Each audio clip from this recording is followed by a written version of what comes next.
All righty, we are live over on YouTube. And now we are about to be live in the stream.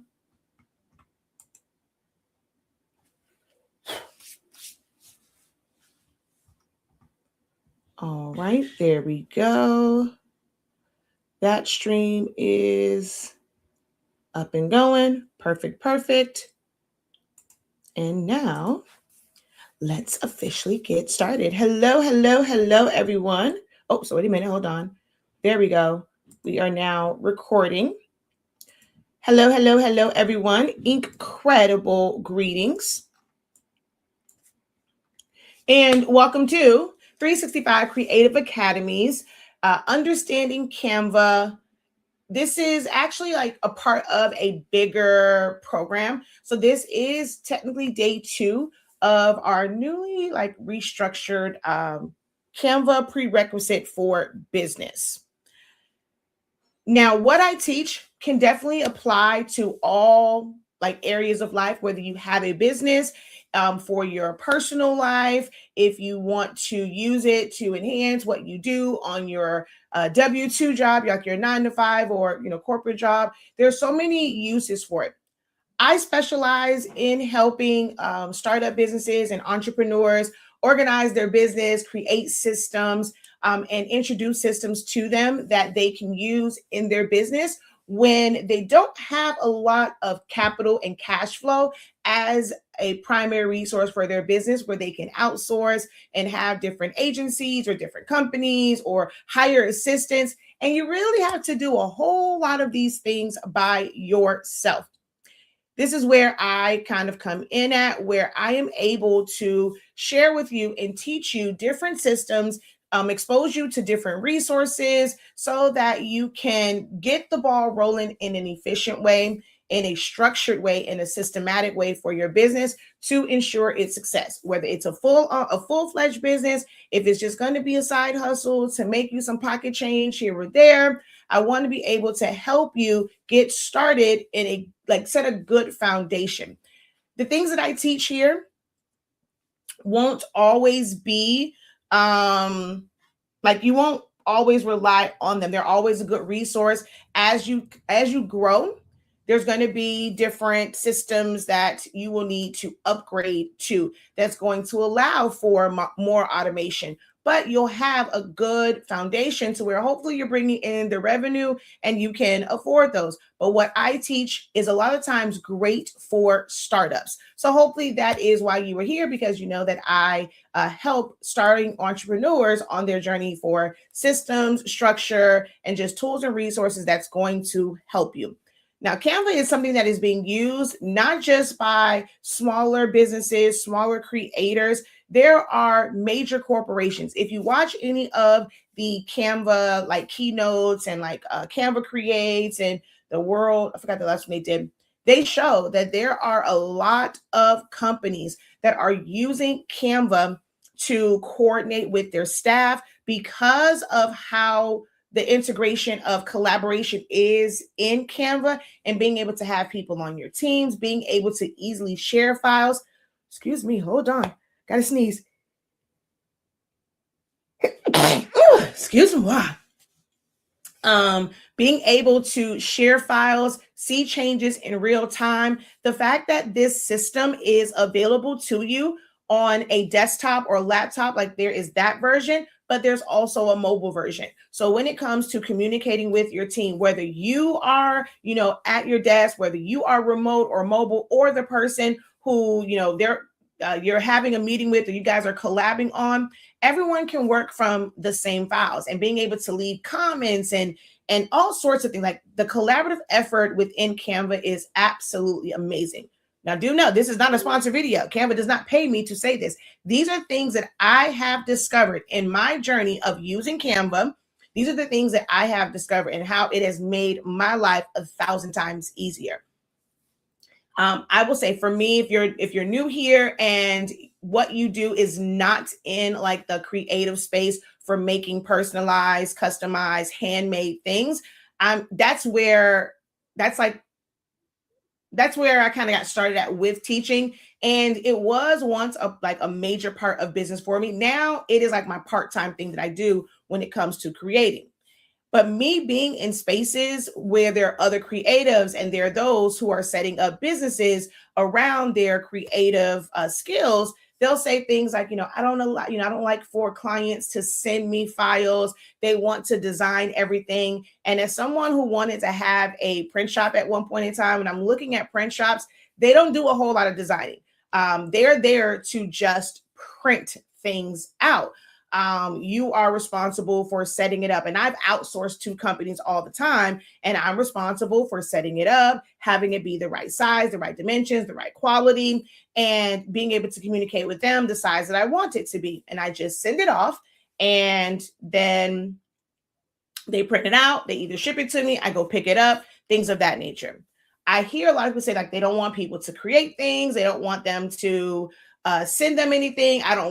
I'm not that way. I have learned in the HS Sync 365 prints part of our business and our HS Sync 365 design part of our business that there are those who know how to use Canva, and it works out so amazing when they are able to share that Canva file with me. That's now one of the first things I ask when I am taking on an order, like where was the file created at? Because if it's Canva, I ask that they share that file with me because I can look at that, or my team can look at that and see if, okay, this isn't going to work. Now, we can fix it for you. There is a charge for that, or we can give them directions on what they need to fix. A lot of times they're fixing those things like in real time. By the time we come back to that file, because it's open, those changes are fixed, we are able to go ahead and process that order. That has been a game changer for me in business when it comes to my customs clientele and them using Canva, because I don't have to go and let's say they'll send me something or they're uploading, or I don't really do the upload on the website. For me, everything is always emailed to me or sent to us, but I don't have to go to that email, open it up, download it, go look at the file. Then I have to send it back to them and then wait for them to send another one. I have to download. Every time they're doing this, because I have to download it to be able to have that file on my computer. Every time that I'm doing this is taking up space. Then I have to remember to go in and I have to delete these things. And it was just a constant back and forth. And I'm always the one that has to go in and delete stuff because it's making my computer run kind of cuckoo for Cocoa Puffs, because downloads go straight to your hard drive, right? Everything else I put on an external hard drive. Well, Canva has made it where I can see their design without actually downloading it to my computer until I am ready to actually print it. When I say it is game changer for me, it has been game changer. So take that little professor, that pro tip. If you have not started incorporating using Canva with your clients, try it out. Maybe some that's like, that they can handle like designing. Let's see if they can like go in, edit. Like for those of you who have templates and things of that nature, there are certain ways that you can protect certain things, but then have them add like text and things like their names, and they go in there and change that, and that frees up time for you. They send that file, or they make sure, you go back into that shared file, you are then ready to print it. I can attest to the fact that it has been a game changer for me, with the world at large learning and using Canva. And when they come to people like me, so if you are frustrated with your clients and them not knowing what to do, and you're like, I'm not an instructor, I'm not going to teach them, have them come to one of my trainings. Allow me to help them help you make your life a whole lot easier. Don't think that just because they're designing, it takes away from whatever it is that you're doing, because they don't have the heat presses, the printers, the glue guns, the paper, the this, the that. What you do in printing and actually producing it and cutting things out, they don't have those things. But why not take one thing off of your plate in the designing part of it? Because that can take a long time. So that's just a little pro tip for all of my folk who are creatives. Now, for those of you who you're like, what the heck is she talking about? Because you're not in that space. And I've shared, you're here because I spoke in a community that you're in and your business is totally different. I got some things for you too. and some suggestions on how to use Canva. So don't worry about it, okay? There will be content and like information and lessons that you can take away from this as well. In today's session, what we're going to go over is the interface, the design interface of Canva. Yesterday, I went through the homepage and kind of just outlining some of the features and tools and things that you can do with Canva, like presentations, creating design briefs, like through the docs. They have sheets for spreadsheets and calculators and organizers. You're able to create things for print. You're able to do websites, emails, forms, presentations, YouTube thumbnails for your business, for your website. We went over all of the possibilities. Please remember, Canva is set up to service a very, very large demographic and community. Everything that is within Canva and everything that Canva offers won't apply to you. And that is okay. Pace yourself. Don't try to take on learning every single intricacy of Canva. You are going to burn yourself out if you do that. When you set goals and you know exactly what it is that you need to learn, what you need to prioritize, what you need to master for your business or your personal endeavors right now. What do you need for your personal development, your professional development, your business development in this moment? Focus on those things and the rest will come, because the more things that you learn and master, the next thing becomes easier, because a lot of the times they're going to build on each other. And as somebody that's been in graphic design and creating visuals for nearly 3 decades, almost 30 years, I'm at like year 27 from when I started this when I was in high school. It's so much easier when you build on your knowledge and not be impatient with the process. Be patient with the process. Give yourself grace. This is going to be a pretty long training, about 2 hours long, give or take, with questions and things of that nature. So it's a lot to consume, but you have a free playback of this. Come back as many times as you need. I'm going to have my team try to break it down and do timestamps for certain things so that you can easily go there. But I encourage you, create your own timestamps. Create your own notes in the comment section over on the YouTube feed of like the timestamps of where certain things start at, like what that section was. Create timestamps for yourself so that when you come back to the training, you are able to click on that time and go right back to the part that you need. If you can't watch the full, like go back and rewatch the full 2 hours all in one sitting. If you have to leave this live training today, it will be available for you. And like I said, utilize those comments, run those comments up and put your timestamps in there. All you have to do is just look at the time. If it's like 10 minutes in, you're going to put 00, a colon, what is it? Semicolon, what is it? Like 10, and then do it again. And then like whatever the seconds are. If you're on like a mobile device, there's always like this little timer at the bottom, and you click that and it's going to automatically add that timestamp to it. Leave yourself a comment. It's for you. Don't think about making comments for me and for me to respond to it or answer it. Now, if you have a question, you are more than welcome to put those questions in the comment section, but utilize the comment section as your own personal like notes section. Transfer it to a notebook later, but in the moment, put that timestamp, whatever your question is, or I need to come back for this. If you have this will be great for, I think yesterday someone was like, my dance flyer. Someone actually created a flyer right as we were going through the training, or right after the training. She was able to complete a flyer for her dance class. If it's something where it's like, oh, this is going to be great for this assignment, this is going to be great for church, this is going to be great for work, like come back to this, study this for X, Y, and Z. Oh, I needed this for that birthday invitation.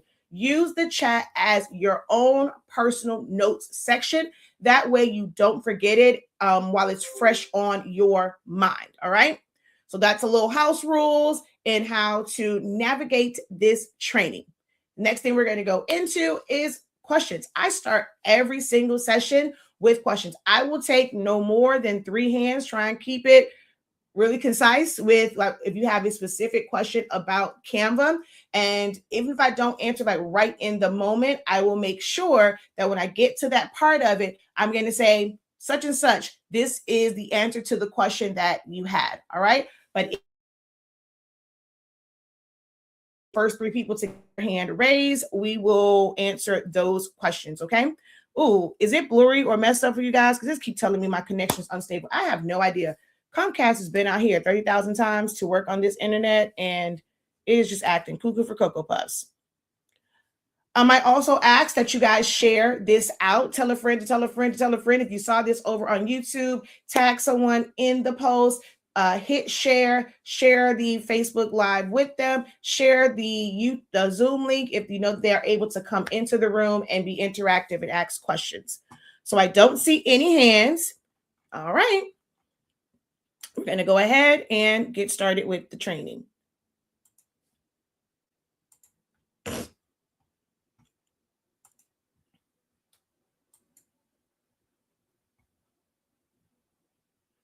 While I'm getting the screens set up, I have a question for you guys.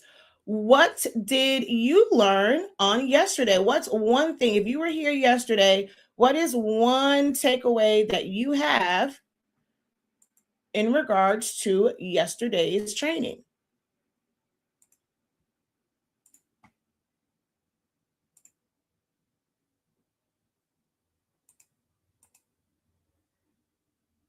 Uh-oh, where is my share button?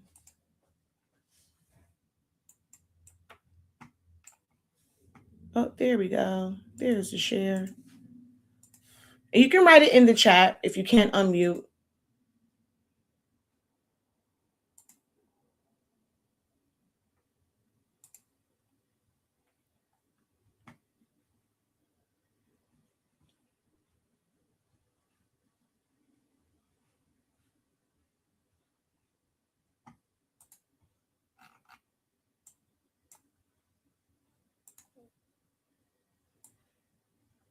Oh, y'all learned nothing yesterday. Okay. What do you expect to, what would you like to learn today? What are you expecting to gain from this training?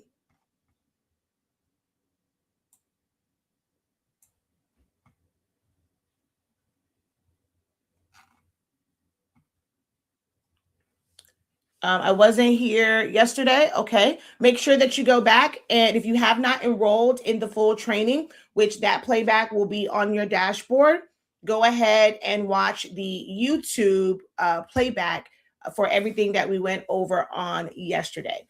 Is there anything in particular that you would like to use Canva for? What would you like to get out of learning how to navigate Canva?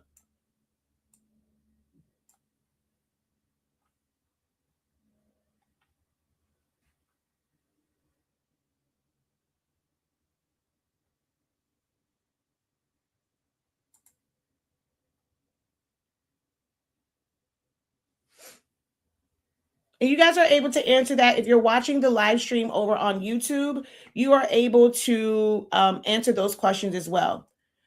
All of the things. I want you guys to try to be very specific. If you go in thinking that you want to learn all the things, it's going to be hard for you to learn anything because there are so many things to it. There are a lot of features and functions that don't apply to you, that you don't even need to worry about, think about, concern yourself with, because you don't have an immediate need for it. You don't have future plans for it. Now, it's good to know like it's there, but if you know that there are things that you need right now for the success of your personal development or professional development, make sure that you are focusing and prioritizing learning those things.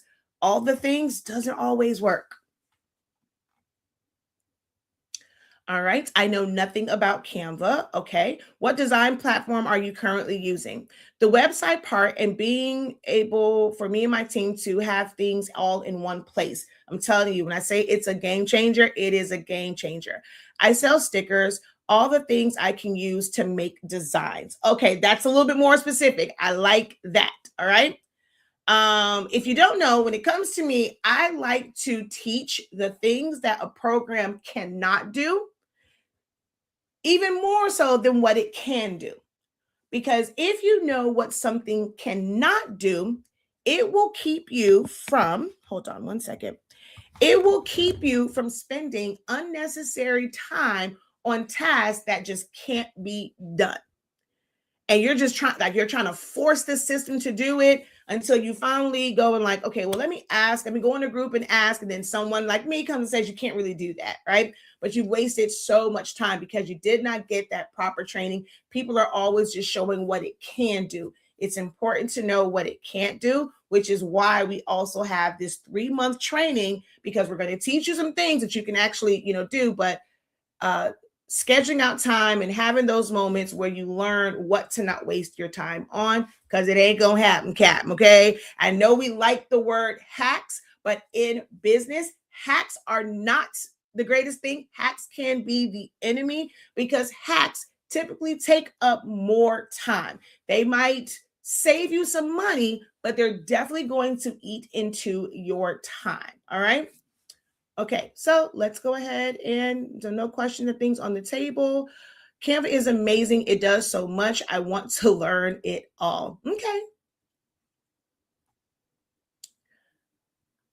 All right, so where I'm going to start at, I want to show you guys, I mentioned yesterday this video that I created with the magic, it's like the magic video. All you have to do is just drop in some clips, right?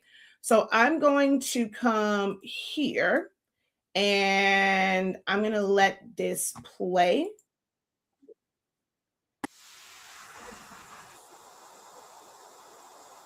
Oh, wait, what happened? Uh-oh, hold on. What happened? Why is it not playing? Okay. Why did it stop showing? Okay, exit video. Oh, maybe because I was in that one. And this is the part of like the new video editing. It's so different. And it has like all of these parts to it. And you have to go into each one and edit what's on top. It's like that's team too much. The way the new editing is. This is very confusing for a beginner. This part, the new editing is not beginner friendly. I'm gonna tell you that. That's why yesterday I recommended turning it off. So let's see if it'll play now.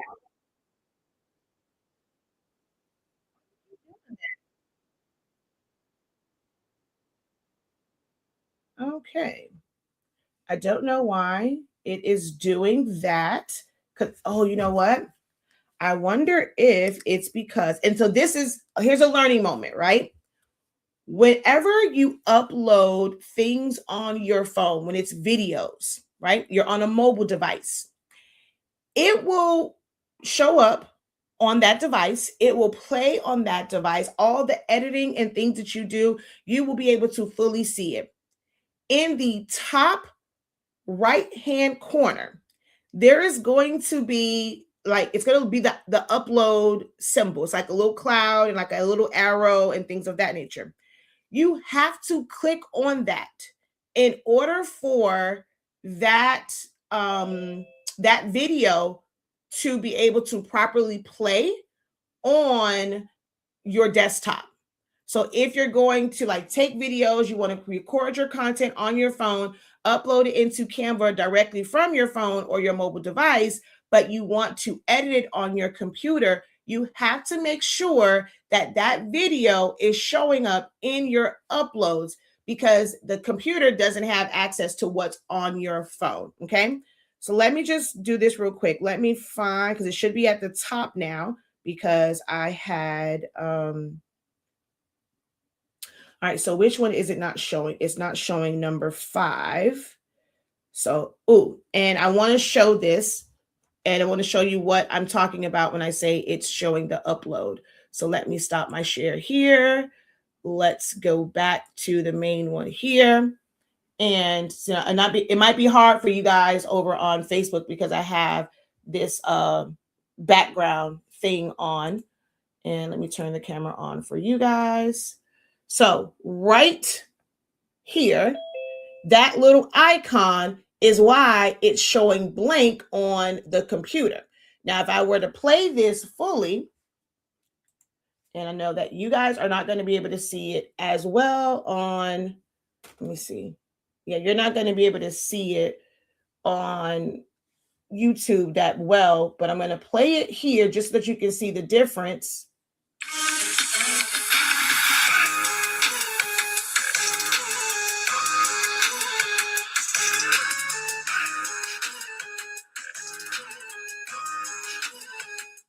You see, it played all the way through. It didn't give me a white screen. So now what I'm going to do, where that little icon is, I'm going to hit that. And when we go back to the computer, you're going to now see that those pages are not, like those sections are no longer white, and it's going to play it through. So I'm going to upload that video, add to uploads.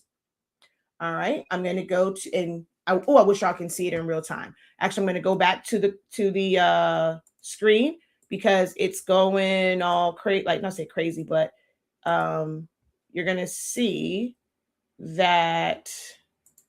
There we go. You see it's spinning at the bottom. So now it's updating and uploading there. I'm just going to go through all of these and make sure. So the other one I think was number 10. It didn't have it. So let's go back in.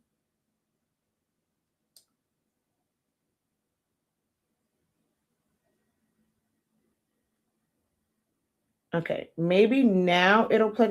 Okay, so that took that. And what this also did was that one video probably affected multiple pages or scenes in it, because it actually is splitting up that video itself. So let's see now how it plays.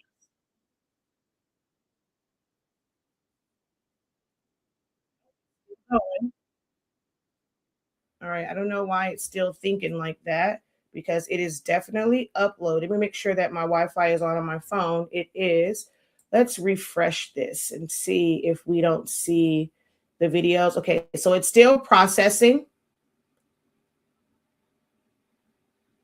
Yeah, it's still processing. So we're going to let that process. It normally doesn't take this long. And you see where it is circling here, here, here, here, and here. All 5 of those scenes came from the same video.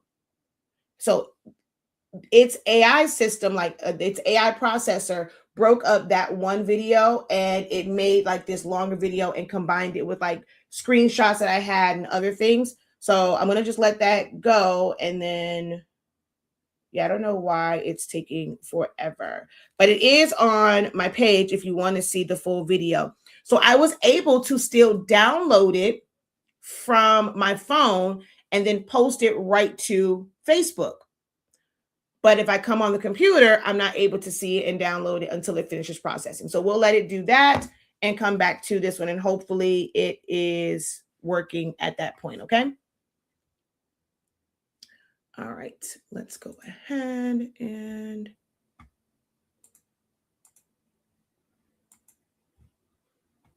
let me pull my chat back up so I can see.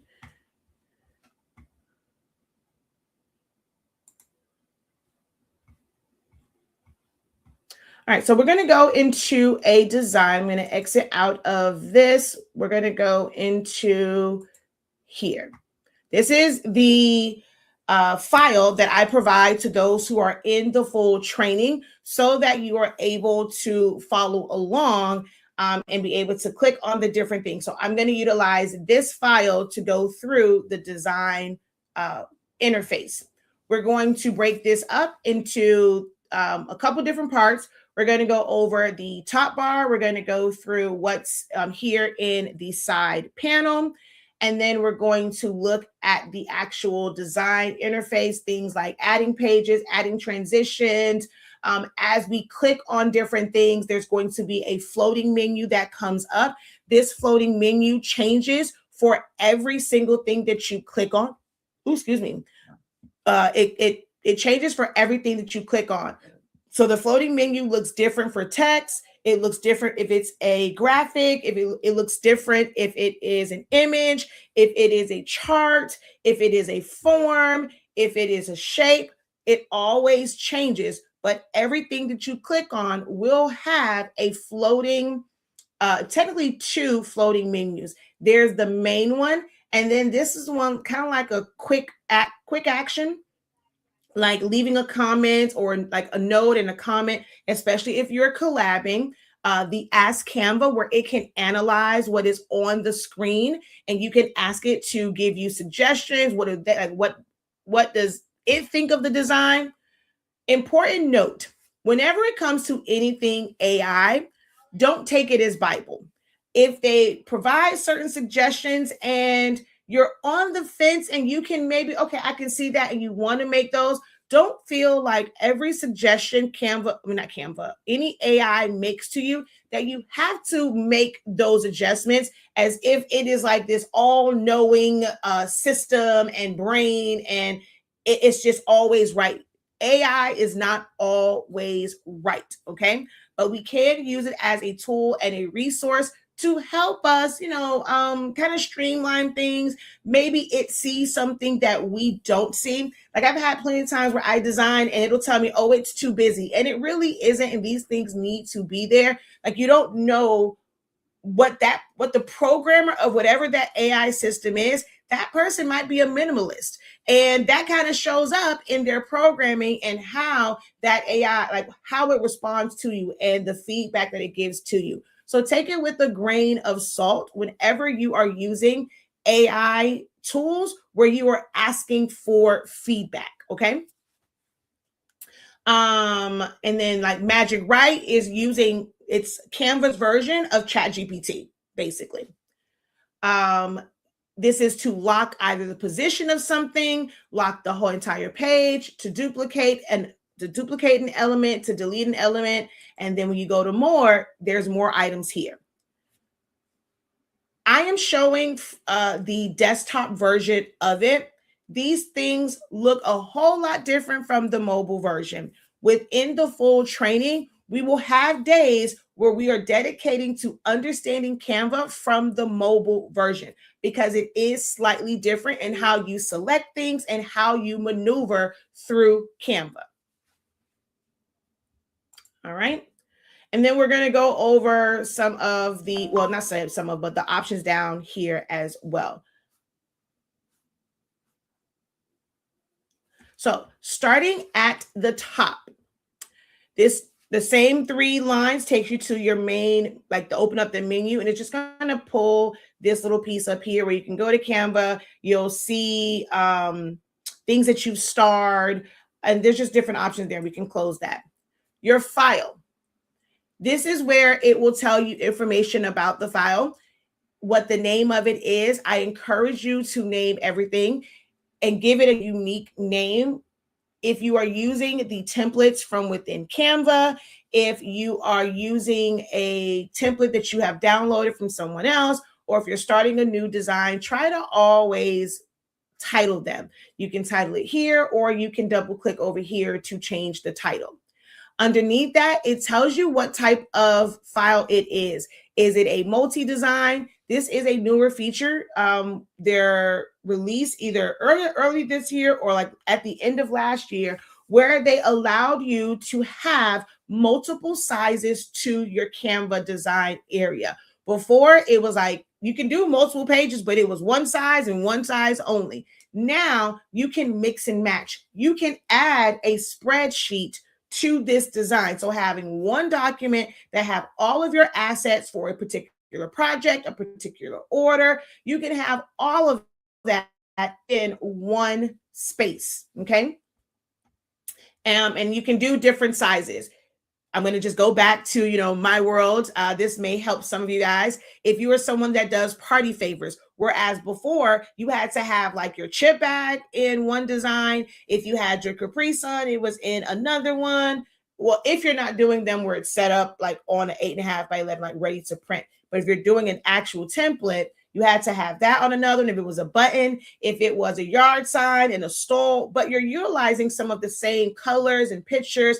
And instead of like jumping back and forth, especially if you're on a mobile device, they've made it where you can have all of those different sizes. You can have something as small as a 1x1 and something as large as a 2-foot by 4-foot banner that you are designing, all within the same design area. And as you click on the different windows, you would see like it'll come up in the proper size. Okay. So here it tells you if it's multi or if it's all one. Each of these, there's an icon at the bottom, and that tells you also what type of file that is. So I'm going to come over here to this one. And so see, this says that it is a mobile video. If I come here, this is an Instagram post. So all of these are sized for an Instagram post. So you can always look at that little piece right there to find out what the size of the design page is. You can create new designs here. If you're done with one, and instead of going back to home, you click on this, it's going to start a new design. Instead of you going to a new window, finding Canva, going in that way, you can just click create new design. It'll open up a new window. This is where you can upload files, but most times we're doing it through here. You can see that that icon is the exact same as the one here. It's also on the home page. And there's a difference in uploading from the home page and uploading via the in the design area. And we go through that in like the full-on training because that takes up a lot of time, like kind of breaking those things down. That video is already in the main training. Your settings. The most important things in your settings is going to be turning on your rulers. If you are someone who likes keyboard shortcuts or just want to be a little bit more efficient and do things a lot quicker, I recommend that you learn keyboard shortcuts. So if you hold down Shift and R, it will toggle on and off those rulers and guides. Here, you can add guides and customize them.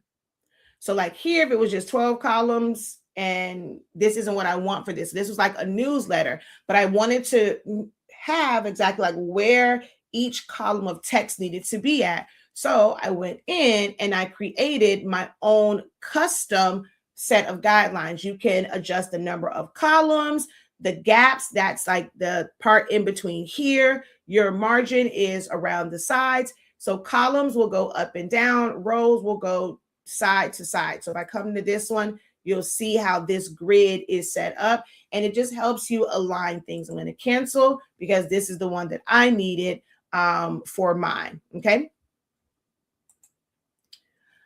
Here you can also completely clear the guides. You can lock your guides in place, because if your guides are not locked in place, as you're clicking on elements and moving them around, you can easily click on your guides and end up moving them.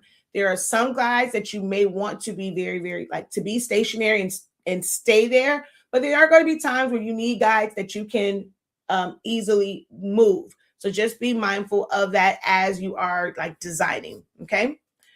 Showing margins really doesn't make a whole lot of sense unless you have added margins in, because you can't print directly from Canva. You can't attach a printer here. So there's no way for you to know like the true margins. Not even really sure. Maybe maybe that means that they'll have that eventually, but margins really means absolutely nothing. Your print bleed doesn't really mean anything either. And then just showing the comments if you're collaborating. So this is how you toggle all of those things on and off using English formulas. And then when it comes to the playback, you can decide how you want that to default to play, to save on resources, like you're okay with seeing it like in draft mode and things of that nature. We're going to jump down. It says save, but Canva will do automatic saves. But if you want to be on the safe side and make sure that something that you have done saves, just in case like anything shuts down, like right when you're in the middle of it, you can always come over here and just click save. It's also here at the top, but it does pretty much automatically save.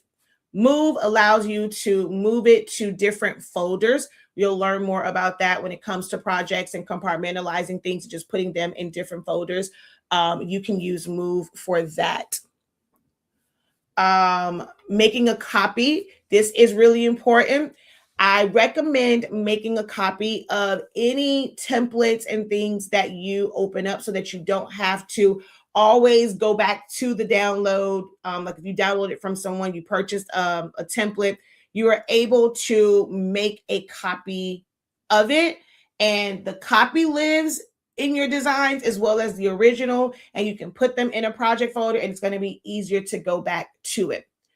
Also, with making a copy, you can go to the version history, and as you're making changes, it's going to show the changes. What I also love is it tells you who made the change. So if you are working with a team and they have access to the file as they're changing, it's going to tell you who made that change. So somebody goes, oh, how did this get like this? I don't know. It wasn't me, because they're afraid to. So your team, some of your team might not like this because it's going to hold them accountable. It's going to expose some things, but it shows who made changes. You can always go back to an old version. That's another thing that I love about Canva is it's storing all of your old versions. So if you kind of did all these changes, like, I don't really like this, and you want to go back, you can. And you can keep the original changes as well as the new ones, because when you click on that version, you can either choose to restore it or simply make a copy of that version. Now you have the two. Isn't that cool? Put a 1 in the chat if you think that's kind of a fire feature.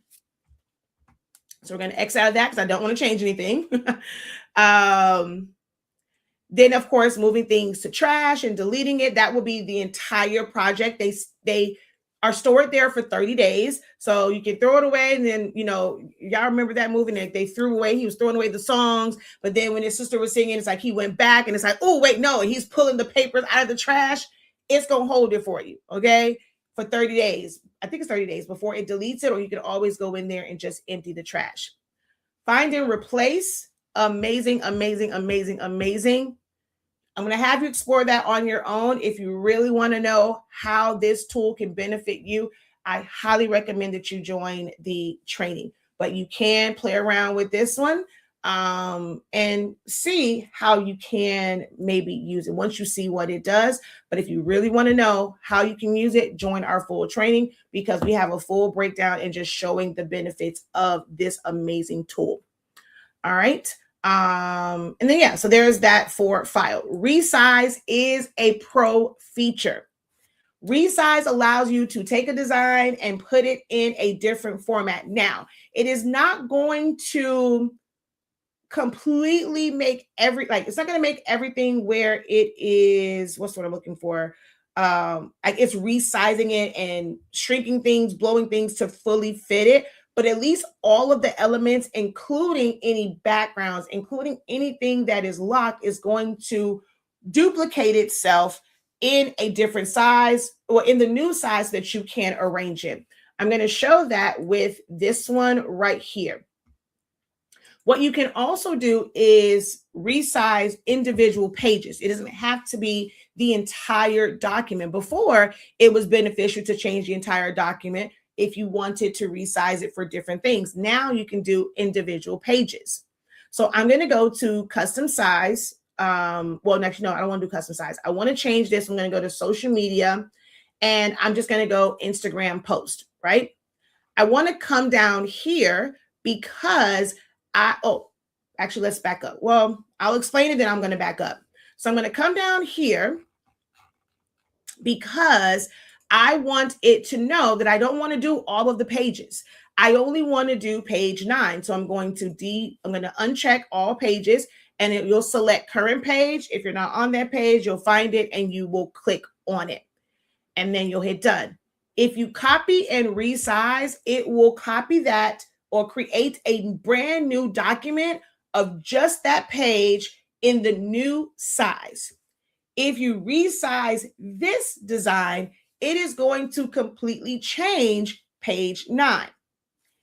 If you want to keep the original, but also have a resized version of that particular file or that page, you have to make the duplicate first.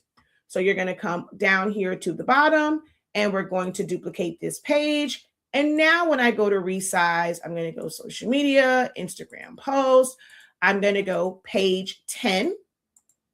And I want to resize it in this design. So I'm going to go resize and you're going to see this change. So now that it's in the Instagram size, we see that it doesn't quite fill out the page the same way. This background is a longer background. The fruit, that's a wider image. It's going to kind of sort of keep it in the same size. So we don't see all of those components, and some things are really, really small. So you would need to go in here and make adjustments. And so this is, well, because this is the background, you're not going to be able to. So here is your first, what Canva cannot do. Canva does not allow you to stretch and skew images. It is going to keep it in its proper proportions. So if I double click, now this one I can change a little bit because I have some extra space. All of this space at the bottom, like this is the end of the page. So I can resize this to the point where either the sides line up to here or making it the size of like vertically. So I'm going to shrink. Well, I can't shrink it down. Let's go. All right, you're in my way. All right, hold on. Let's double click. And I'm going to pull this up because I couldn't get to the bottom. See, I'm trying to scroll down and it won't let me see what's there. That's annoying. That is one of the most annoying things about Canva. So if I just come here, the top is already at the top. So it's not going to let me change it. I need to push this up. Well, kind of meet it. Well, I'm going to go bring it down some, shrink it down, move it again, shrink it down. Like I have to be able to see the edges of it. Now you also can, I'm going to undo most, I'm going to make this bigger and bring this down. You can zoom in and out as well, making the page smaller so that you can see everything and then move it. But then you have to go back to zoom. Sometimes for me, it's easier just to move it around. You decide what's going to be easiest for you. So with this at its, I guess you would say like max size from top and bottom, I still will not be able to fully see the orange, the lime, the lemon, and the lime. There's no way to do that. You cannot squish it to show all of the parts. Okay. You would have to detach it from the background and almost like make one smaller and then duplicate it so that you can see the rest. That's the story for like another day to really see that in action. We do have a session where we're kind of doing those modifications. But this is all you'll be able to see. So you now have to decide, well, which part of this is most important to me? So maybe here where I have a little bit of the orange, a little bit of the grape, a little bit of the lime, a little of the lemon, none of the lime. And then you would go and figure out how you want to resize, we have to zoom back in, this area so that it takes up space. So while this may work for, let's say, a YouTube, I want to say this is a YouTube, what is this one? Yes, this is, and when you click on it, it tells you exactly what it is and what the sizes is. So this is a YouTube banner. So while this may work for a YouTube banner, I wouldn't be able, or you wouldn't be able to, or whoever it is, wouldn't be able to take this and just make it like, let's say you want to also promote on your Instagram about your YouTube channel. You're going to have to make some modifications and rearrange things in order for this to look visually appealing on Instagram. Does that make sense? If I'm making sense right now and this, you're tracking this, go ahead and throw some fire in the chat or put a number 2 in the chat. All right. So someone says, didn't know you could resize. Love that. And resize comes in hand. Like it really, really, really, really, really is like a gem. And it's like a game changer on the mobile version. Because if I was on the desktop version, I could have multiple windows up with the different sizes. But on the desktop version, you can't. And I can copy and paste from one to the other on the desktop version. From the mobile version, you can't do that. Only one screen exists at a time. Okay. Thank you for the hearts. Thank you for the fire. So yeah, that's that when it comes to resizing. And you can go to custom size. And if it is in pixels, here's another really, really important one, right? Whenever you're looking at a file that's like a social media file, it's going to tell you that file in pixels. If you had someone create a design, like as a template, it might be in pixels. You want to see that in inches because you don't know how to read pixels. You don't know how big that should be, right? You can take it and convert it into inches, okay? So how you'll do that is, I'm going to come out. I'm just going to, come on. I'm going to come back to here. I'm going to go to resize. And we're going to go custom size. Now, normally it will give me, because this is not the size of this. So let's go back. Let me see. This is 2560 and 1440. Why is it not showing up though? Because normally you go to custom, it gives you whatever that size is. That's normally the first thing that pops up. That is so weird that it's not showing that. Let's go to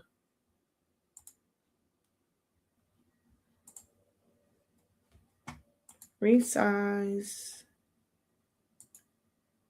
Okay, see, this one did it. This is the size. I don't know why that one didn't do it. Normally, the first thing that comes up is whatever size it is. So this says 1080 by 1350. If I come here, it'll say 1080, 1350. Even though it's different, that's a multi-page, it's supposed to still show up, which is kind of weird. But if you go to resize, go to custom, and you come here and you go from pixels to inches, it tells you what that is in inches. And now when you click on it, nothing will change. I'm going to say resize this design. Watch how my ruler goes from pixels to inches.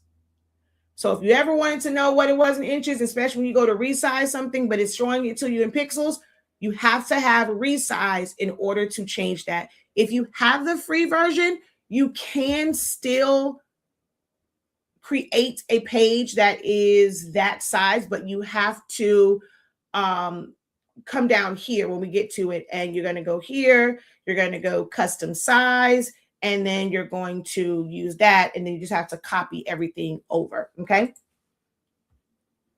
But now you have inches, and when you click on something and you go to position, you're going to see that in inches instead of this one is in inches. Oh, I think it changed. Oh, I changed the whole thing instead of one page.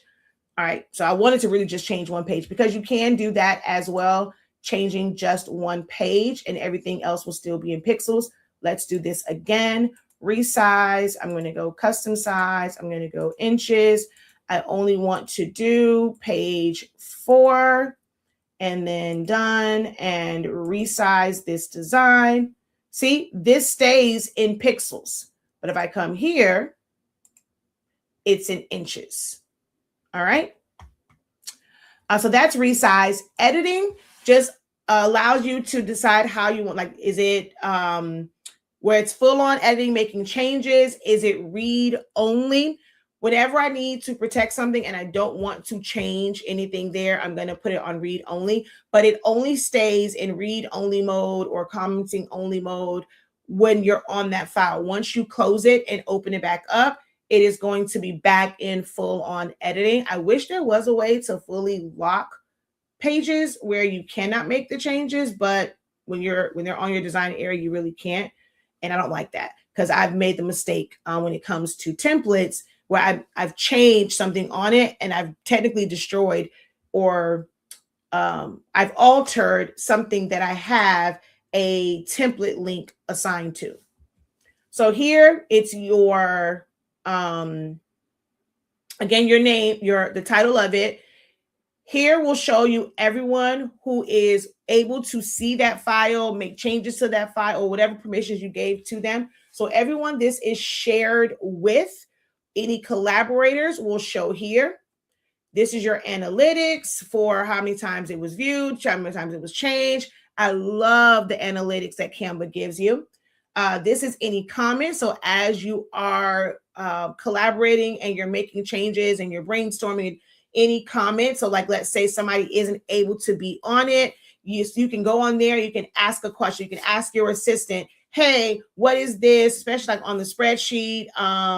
What was this transaction for?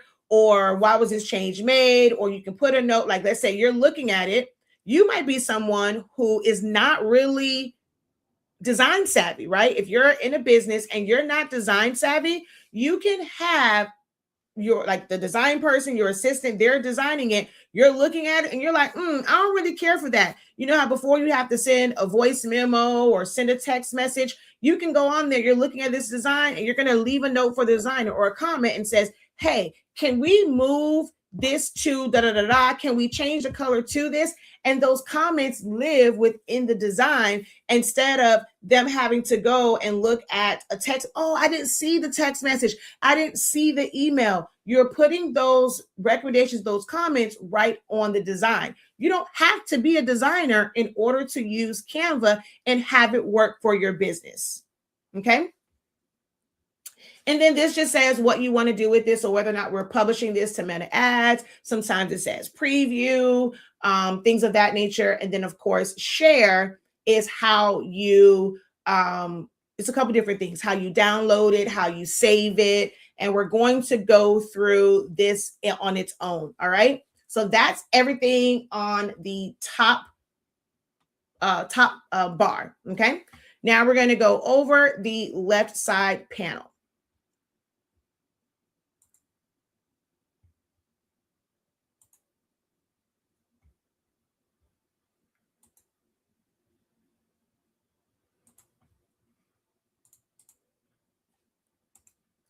All right. Design allows you to see pre-made designs from all of the amazing Canva designers. And they will show you suggestions based off of what type of file you suggested. So if you're in something for sheets, it's not going to show you a YouTube banner. It's going to show you suggestions and starting points for spreadsheets. If you're in a YouTube banner, everything that you see there is going to be sized for that. It doesn't mean that you have to use it exclusively for that. You can go in and see certain things and then copy and paste. You might see an inspiration for a font or some type of element. You can still open those things up and then copy and paste and move them around. But whenever you go into design, it's going to give you design ideas and inspirations for whatever type of design file you selected when you pick create a design. So whether it's a reel, an Instagram post, a TikTok post, a banner, if it's something for print, it gives you different suggestions. Then you can go in there and also put in. So if we go to design, if I go menu, you're able to give it suggestions and it's going keywords and it's going to give you some results back. All right. Whether it is an actual template, if it's based off of certain styles, it will give you results back. All right. So you can put literally anything in here. Promo flyer. Okay. Party flyer. Invitation. Pitch deck. And it's going to give you all of these suggestions where it's still in this sizing, but there's already designs and like elements kind of laid out for you to start with. All right. Your elements is where you'll spend a lot of your time. There are shapes, graphics. Graphics mainly are like vector files. So there's a lot of crafters and creatives on, with me. This is your SVGs basically, right? We're going to come here. So this will be things like the difference between a photo. This is a photo of a pencil. This is a graphic of a pencil. The differences are here. If I want to change any parts of this and change the color of it, it's going to change kind of like everything on it or whatever that color lives at. So if I go into edit, I'm going to go to adjust, and now we see these color circles here. If I select green and I make it purple, you see that it's changing the pencil as well. That means that there is some shade or tone of green even in the main pencil part, and it's going to change that. It's also going to do a blend mode, and the background color is interacting with whatever color you pick for the top. So it's not going to be like exact when you click on them. Okay. It's not going to give you that exact color back. So I click on this really bright yellow, but look at how it looks. That's because it's interacting with that green. There's blend modes over it. That's more of like a Photoshop, Infinity, like that type of design program verbiage, but that's what it's doing, right? But if I click on this one, which is a full-on SVG, you cannot ungroup, you cannot move things around, you cannot, as you guys like, release compound path, you can't do any of those things, but each part of this is a solid color. So if I click on this color and I make it yellow, it is only changing the main part of the pencil to that bright yellow, and it's taking on that color. If I click on the blue and I make it a teal, it's only changing that one part. If I click on the eraser, which is like this peachish color, and I make it a bright pink, it's going to change that part. Same thing with the black and then the flesh part of the pencil. This is because it is a graphic. With it being a graphic, you cannot do certain edits to it. Of course, there is no background to it, so you're not going to see background remover, but you cannot use the magic eraser. You cannot use magic grab or expand. You cannot turn it into a video. You cannot edit it that way. Now, you can go in and you can change the style of it. This will change it. It will no longer be a graphic. If you change this and you do any of the edits on here, this will now operate the way this pencil is, and whatever colors are there, it is going to blend with it. Let me know if that's making sense. I know that's a lot, but let me know if that's making sense or if you need a little bit more clarity on that. But that's how like graphics work. Now this one, so that's an image because you have all of these. Whenever you come on here, like you go into edit and you see this warning, you know that it is a full on graphic or vector file. If you don't see that, then it is an image file and you have more options. You can always select certain things. Like if I wanted to add a shadow to this, I can. But now when I go and click on, you see how the colors change now. I don't have as many options. If I click on the yellow and I make it purple, that's a darker purple, but it's showing up lighter. Go to blue. Look how that's not this rich blue. I go to green. It's a very pale green, even though I clicked on a really dark green. You are changing the way it interacts with the edits. All right. Then you have stickers. So these are just like a lot of like motion ones. There's different times where you're going to use this. Of course, if you're doing something for print, you couldn't use this. But if you're making a reel and you want some things to move, if you're doing something like for your website and you want it to look like it's like writing or, like sign here or click here, there's just a lot of different stickers. You have emojis, and you'll figure out ways of like using, these different things. They're really cool to use for certain projects. Your photos, we went over that. Your videos. Oh, let's go back to shapes real quick. So with shapes, I'm going to click here. You can add text to, you can add text and fonts, words to shapes, or you can just have it be the shape and then just layer the text on top. I prefer that. I'm going to show that with another one of the design files or design pages. But with the shapes, you don't have, when you go to edit, you don't get that same menu. It's a totally different menu, and it's just showing you the other shapes that are there. So you can click on it to change that shape, but you cannot add shadows to this or glows. You can't change it. Like, this is all just solid colors. You can add outlines and strokes around it.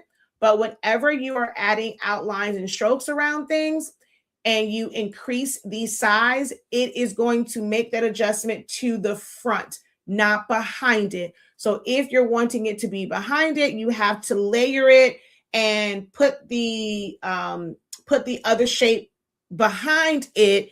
And still, you can't really use the weight because it's going to go inward. So there is a certain way that you would have to set that design up. If you're in our design program, like for Canva, where you're really learning how to maneuver through it, you'll see that in action a little bit more if you enroll in that program. So whether it's a dash line, you're able to change the color of, change the color of that line and things of that nature.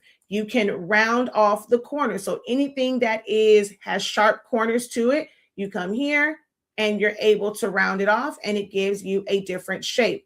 If I come over here and I do this arrow, I can make it where it's a more, I guess, like, to me, it's like kitty, or it's just changing the look of it. It's not so sharp and harsh like edges. You're able to change that. Okay. Then this is just for the text. If you add it to it, this will be the text color. So all from here all the way to here is only if you're adding text directly to the shape. Here, it allows you to adjust the transparency. I'm not going to go over transparency for every single thing, because that is the same, whether it is an image, if it's a graphic, if it's a shape, if it's a video, that remains the same for everything. So I won't have to come back to that. You're going to see it on the floating menu, but I won't have to come back to that. Animate, same thing. Anything that you're able to animate, it's going to give you the same options. The only time that it changes is when it's text. The animations for text is different. You can do animations for a particular element or for the entire page, and it makes everything on that page do that type of animation. And then when it's text, you'll see that is different as well when we get to that. Your position on the desktop version, it shows you the position, meaning, it shows you a range and alignment and how and where you can resize it, and also the position of it. On the mobile version, position is by itself and layers is by itself. But on the desktop version, you go to positions. This is where you're going to see arrange and layers. You are able to move things around within the layers panel. You're able to select multiple things in the layers panel. We're going to go over like how to select things on here, but know that you can also select them from the layers panel. If you see the different thing, like, it's easy sometimes to see it this way, and in case something is on top of something, shift, wherever you start at and you hold down shift, it is going to select everything from that point to wherever you clicked at. If you want to select multiple individual items, you would click on it, hold down Control on a PC, Command on a Mac. So Control on a PC, Command on a Mac, and then you can click on things that are not right in line, okay? And then group them together or resize them, move them around, whatever it is that you're wanting to do with them. I'm going to just go over selecting now, part of it. Whereas here, if you want to select multiple things, you have to hold down shift and then click on them wherever, excuse me, they are at on the page. Okay. Let's go back here. Videos is just like searching any other element, but they're going to be different lengths of videos. You can see there's some 15 seconds, some 8 seconds, some 25 seconds, some 7 seconds. There are some that are a lot longer, and you are able to put in the search whatever it is that you want to look for. So like yesterday, I was saying, I was really, the heck? Oh, I was right. I mean, what the heck am I doing? I was really surprised when I typed in braids, and there were like, well, this was like a 6-second one, and it's kind of showing gathering it. But there's someone here. This is a 20-second video of showing someone kind of installing a plait or a braid. This one, it's an 8-second video, and there's actually more to these, like that will show different parts of it. If you click on the 3 dots, if there are more, it'll normally say like show things like in this collection, or you can always go to the creator or the person that put it on there and see if they have more braids on their page. So see, this person has all of these different braid videos. So this is a different part. You can see that's the same shape. This is a different part of that video. I was so shocked to see like actual, almost like tutorial like videos in Canva. So explore that, play around with that, put in different ones. This gives you stock videos for your website. It gives you stock videos for your social media posts. If it's something related to a message that you have, don't feel like you have to record it yourself. Use the stock videos. Okay. And then you also can edit these videos down. That's the story for another day, but you can go in, you can split them, you can remove the background and layer things where it looks like words are behind something that is moving. You can do the same edits to the videos, and you'll see from the floating menu when you go to edit, removing the background, you can pull the highlights. So if it's a video that you have and you want to pull out like the highlights of it, you can do that. And then there's apps as well that you can control it. You can control the speed of it. If it loops, if it plays automatically, you can trim it down and adjust the size, like the length of it. There's the background remover here as well. The speed is here as well. Whether or not you want to outline or stroke around it, if you're going to flip it, transparency, animation, position. And then this is a copy style, which we'll go over that one with some of the other elements. Your audio is also really dope, because we think of things like songs, but if we go back to, let's go to, I think, is it this? No, it's not that one. Let me see. Things aren't, that's a song. Okay, so paper rustling, right? I'm going to play this. You hear like the paper. Those are sounds that you don't have to go out. Like there's companies that sell like those little sounds, like dings and swooshes and booms and all of the audio effects. There before, like I've have packs, and I've paid for money to have those sounds, especially when I was mixing cheer mixes and things like that. They have that in Canva. It's built in. So while they will show like songs and things, you can do like typewriter typing.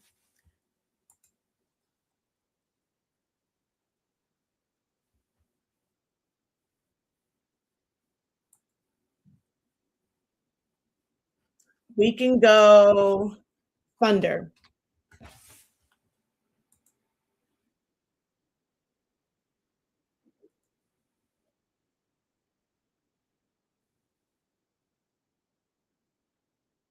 Um,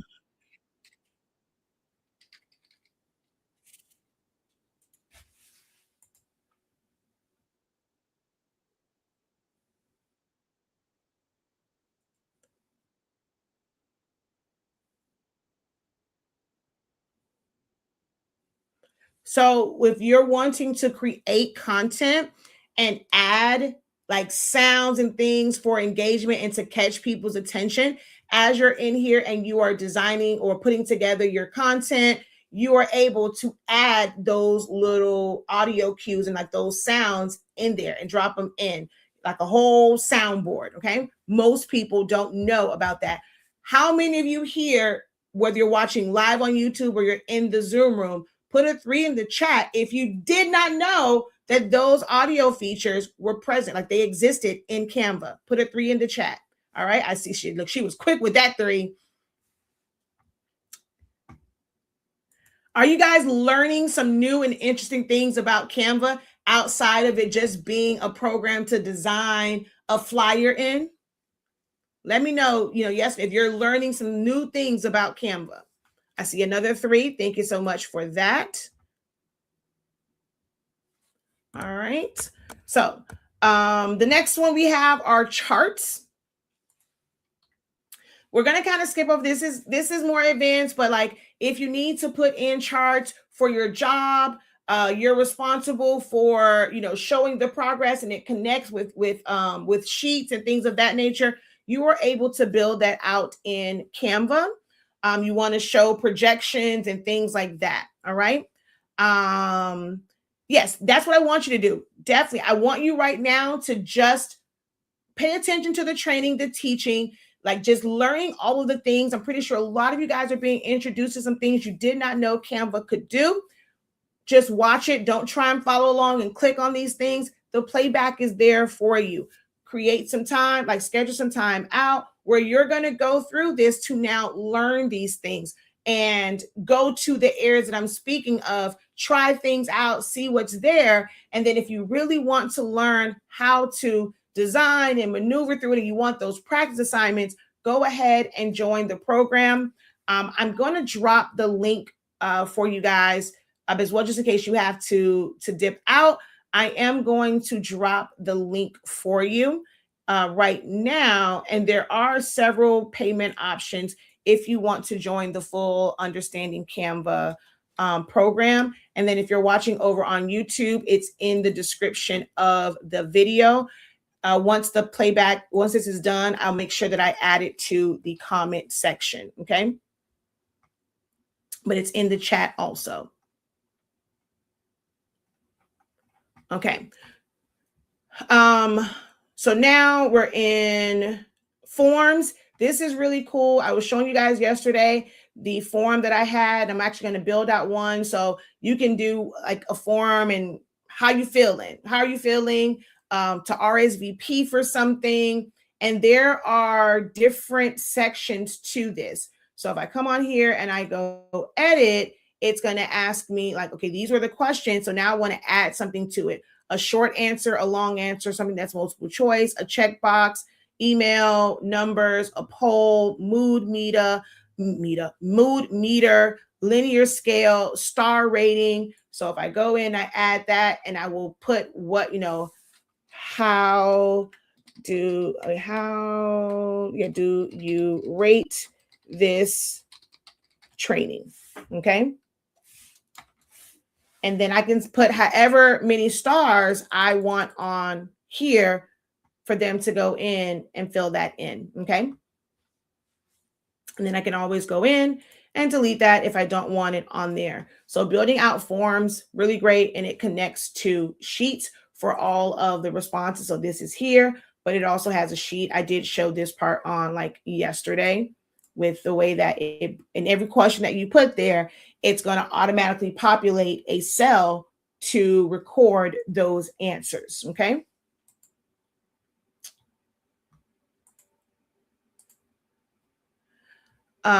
Tables, again, it's a table.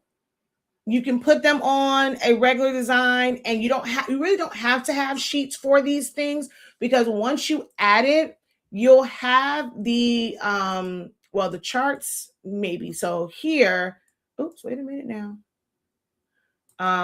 What your borders are. Now this is one where like in here, it's not connected to a data table or a spreadsheet, But like when you do the charts, you are able to see it's here. So you can put the data in right here. You don't have to have a separate sheet and have it show different things like on your design. That's one thing I like about the charts. The tables are supposed to do that as well, but I guess unless it's the table that's here, because these are all charts. I thought there were tables here too, but maybe not. But the tables definitely come in handy in docs and sheets. Okay. Your frames. I'm going to come back to this. I'm going to make that like a separate recording and starting and stopping the recording. So I'm going to come back to frames as far as frames, grids, and mock-ups for frames. But I just want to kind of come to 3D real quick. This is a newer feature for Canva. And they have some 3D buttons and icons. And you can turn things into 3D versions as well. But with these, it's like you don't have to look at it flat. You are able to rotate it, and it's going to show you all angles from it. So if you wanted this to have like some dimension and kind of be to the side in your design, you can do that with the 3D elements. So here where we have the world, but we want to see a different part of it, you're able to adjust that. All right. So the 3D feature is really, I'm finding it to be cool. At first I was like, what I need this for? But I've actually had some designs and some projects where it's been really helpful. All right. So that's the first part or the main part. And we're going to go into frames. Does anyone have any questions right now? Comments? Y'all are real quiet. So I don't know if it's just like overwhelming. It's just a lot of information. You're taking it all in. I'm not sure if like the creative juices are flowing. So just talk to me in the chat as we're going through this. Let me know what you're getting from this. If you're learning anything, if you have any questions, don't hesitate to raise your hand. Okay.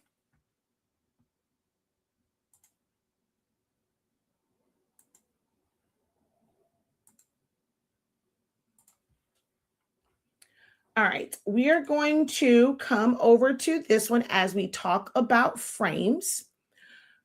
Frames is how you will put images or videos inside of dedicated shapes.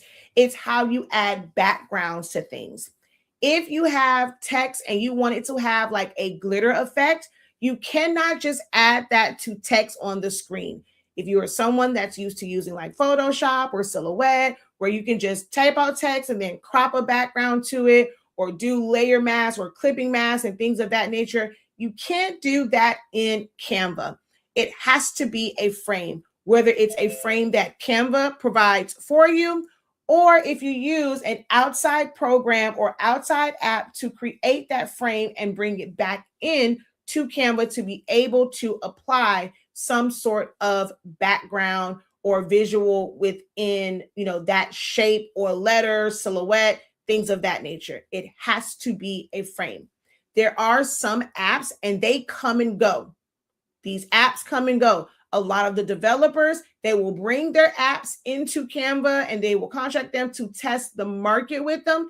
And once they test the market, a lot of them will pull back and they won't have it available, or you have to pay for it. Just because you have Pro, it is not all inclusive. Only the things that have a crown next to it are things that are available to you via your Pro membership or your business membership and things of that nature. But there's going to be some apps and some features. They're not from Canva. They are from a third party. And that third party will charge you extra to access that technology. One of my favorites, I use like the ones they do offer for free. The others, I'm like, if I need to do that, baby, I pay Adobe. I'm going into Photoshop. But there's one you're going to see, they have a part of it that's free, but to access the rest of it, you have to subscribe to whatever fee schedule they have. Okay.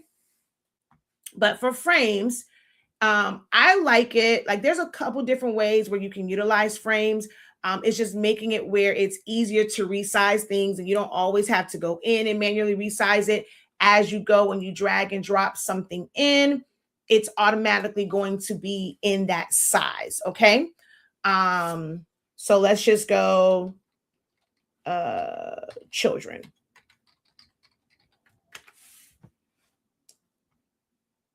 Okay, what happened? Okay, let's go back to elements. Graphics do not go into frames.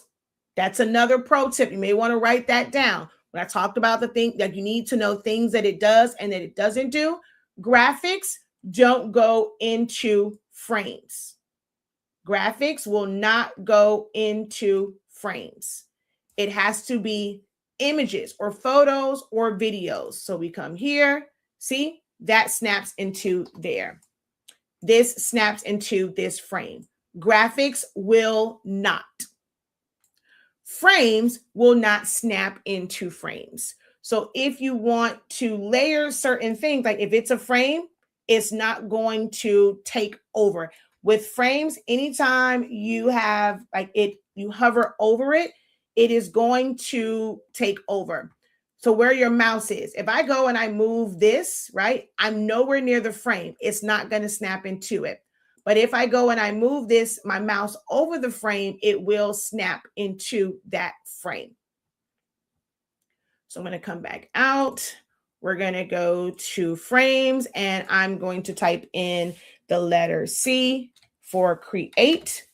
And these are all the C's that they have. So a frame will have this horizon on it.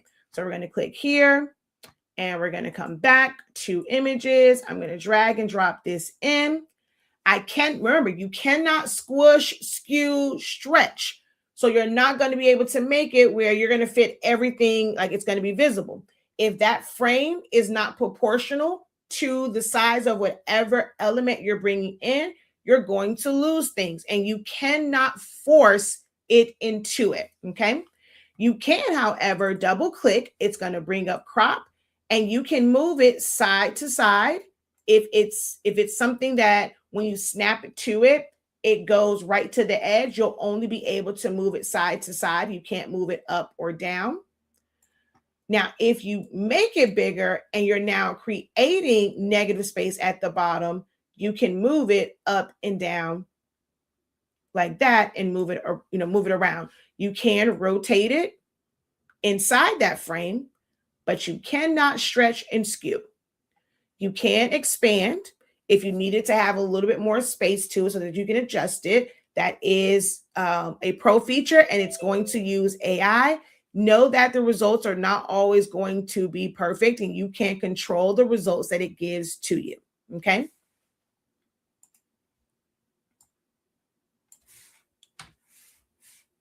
And if you hit delete once, it deletes the image. You delete again, it deletes the frame.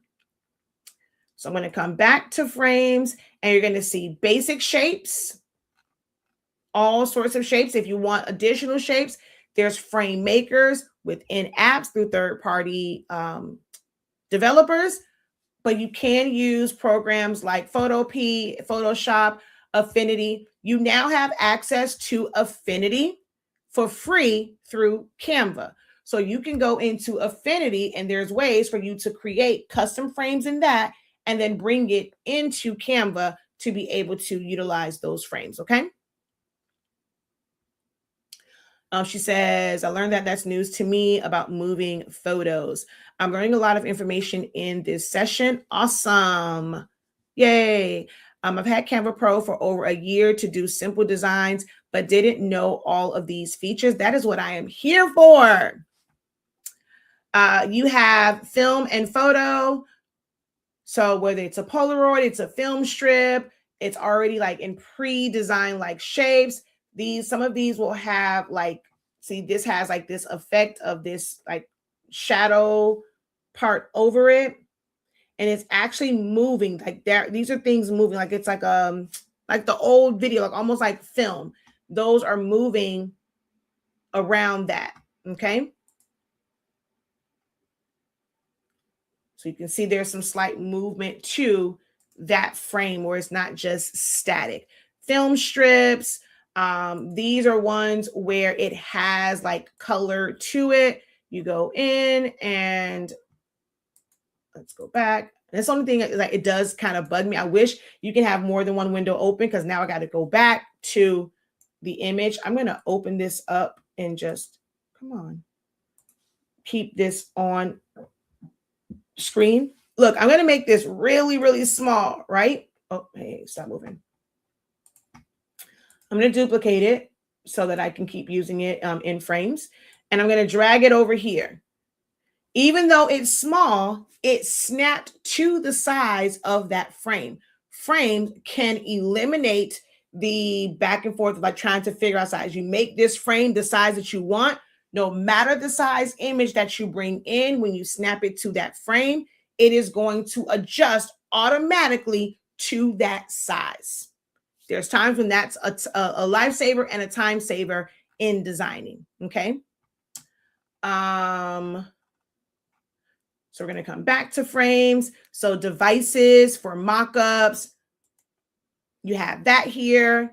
Y'all see I use that in my, so for this one, I took my image and this was a frame. I just dropped it in there for my promo, like, you know, for ads and promo posts and things of that nature.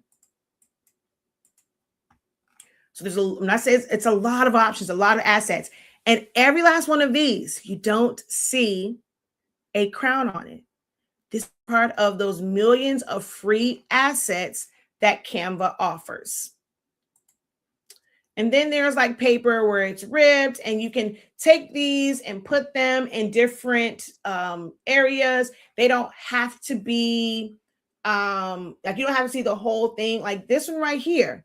This is actually, if I take this and shrink it down, this is one of the shapes. But to give it this illusion that it's a like the top corner of it, we stretched it out. But that actual frame is a full shape.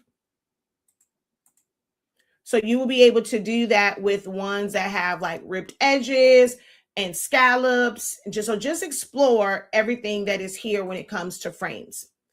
Your grids are like frames, but it's setting it up in collage styles. So if you have a newsletter or if you want to easily, like without having to go in and arrange all these frames, you want to create a collage of different things that you're doing. You want to then go in and add text over it to make it an easy Facebook post, Instagram post, or a digital scrapbook or whatever. These are all set up for you already, like in the grids. If you're doing newsletters,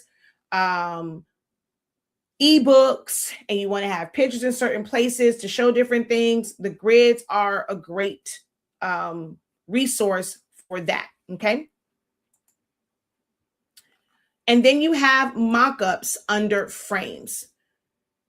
This allows you to, because you have, someone mentioned the other day, like place it, but you can utilize these if you are someone that does like mugs. Now, you do have to play around with the size a little bit because if you made your design like it's almost like a full wrap, you're not going to see that. It's going to cut things off. So be mindful of that when you're working with certain mockups. Some things will be cut off if your design is not proportional to the space that they have for the actual image, especially if it's solid and it's a JPEG. Now, when it's a PNG, you have some wiggle room in that because it won't cut it off. It'll adjust it for you. But when it's a JPEG, things will get cut off. Okay.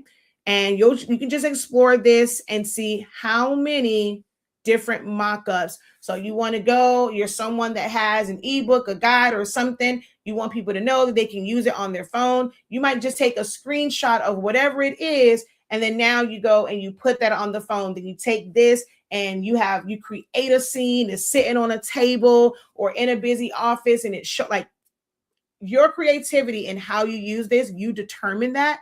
But they have all of these options here for you, where the phone is in a professionally shot like area and you just put your graphics in there. I've used this for so many different things. We're going to come to here. So, hey, go back up. Here is the iPad mock-up. Here is a phone one. And on this phone one, it's already on there where it looks like an Instagram page. So I'm able to take just the image and just drop it in there, and I'll detach this. So you can see this was just the image, and then this was already set up that way, and I just drop it in there for that. I used one of the grids when I was kind of setting this example up. I used one of the grids for that. Here is, let me see, I think here's another one where I'm showing like a phone and an iPad for the mock-up. I use that actually quite a bit during this presentation. And there's different ones too, okay?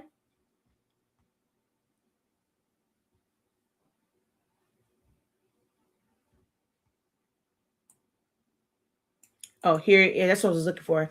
The one that's the computer. Then you have the phone without. All right, so those are your mock-ups. And then here are like picture frames. Here's more home living. There's a lot there to explore.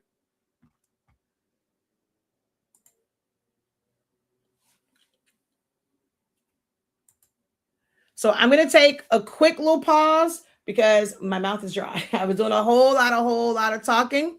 Wow, we're already at 12:48. So I'm going to run through the rest of these. I didn't realize it's been that long. I'm going to run through the rest of these and we're going to get into the design. Just allow me to get a drink of water. Drop some fire in the chat. If you have questions, raise your hand, drop those in the chat. Let me know what's the best thing that you have learned so far. I didn't have my water bottle in here, but my mouth is really dry, y'all. So I'm going to run to get a drink of water and I will be right back.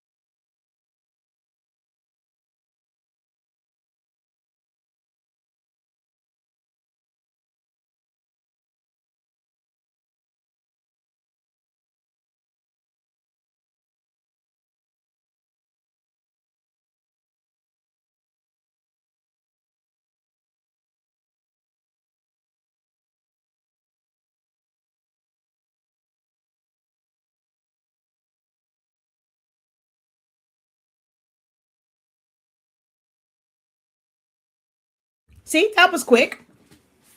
Okay, so I don't see, man, I don't even see any fire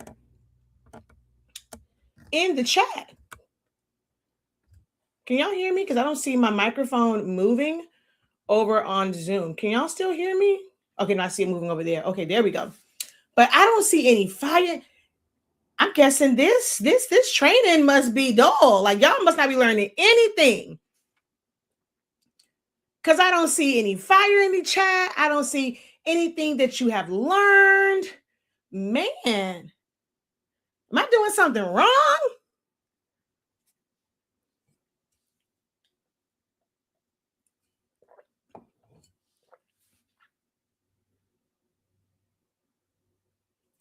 I guess. All right. Well, I'm going to finish my training. Maybe one day you guys will appreciate it or find the value in it. If you're not quite seeing it right now, if it's not useful and helpful for you today, maybe in a few days, a few weeks, a few months, you'll come back and you'll find this training super helpful. Okay. So way over your head is what someone says, right? Oh, wait a minute. I want to kind of go back in here. I wasn't recording. So there is someone that's saying this was way over their head. Good. I want you to feel that way. As I said, there's a lot of things to this software, to this program, to this application, to this app, whatever you want to call it. It does a lot.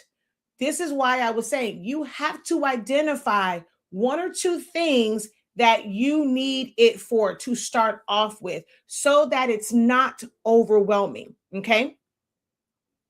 So something that you do in Silhouette Studio, she said, I'm so used to Silhouette. You're going to come over here and you're going to do the same thing. You had to go through the same thing when you learned Silhouette. It's identifying, well, what is grouping? What is compound path? Well, this is the trace window. Here is the to upload and things of it's the same things. It's just a different system. You just got to figure out, like, do it step by step by step by step. Joining a class, a program, some type of training. This is me just outlining what it does. I want you to be able to visualize, how can I use this? What is it that Canva offers that I can't do in Silhouette? Silhouette doesn't give you all of these elements to start a design with. You have to bring everything in. Now, I love me some Silhouette. That's still my program of choice, but I'm always bringing things in. Canva offers me more. Canva offers me different tools and resources for other parts of my life and other parts of my business outside of design. You have to identify where you can start at with Canva. Like, okay, I know I can't process and I can't do everything, but in order for me to learn it, I'm going to be dedicated to going into Canva to do what? It might be, I'm going to use Canva to create my Instagram, my Facebook, my social media posts. I'm not going to use it for my design. I'm good over there with Silhouette for that, but I'm going to come here and I'm going to create my social media posts. If that's the angle that you have to take to start off with, you do that. Whenever you want to make a post, a video, whatever, you come into Canva. You want to promote your business, you come into Canva to do it. As you are learning how to master and make these promo videos or promo posts, it doesn't even have to be videos. You're adding animation so that it can become a reel.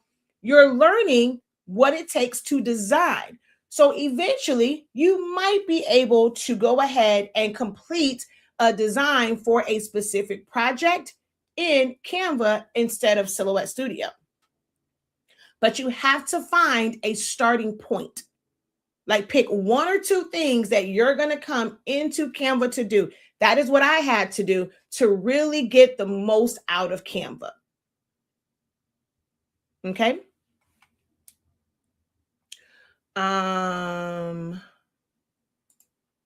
Let's see here.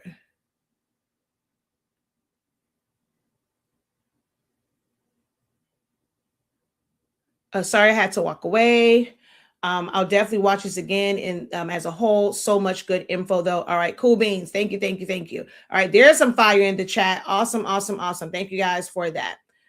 Had to step out. I missed the mock-up. This is very useful and some fire. Cool beans, cool beans, cool beans. Okay, so now let's look at text.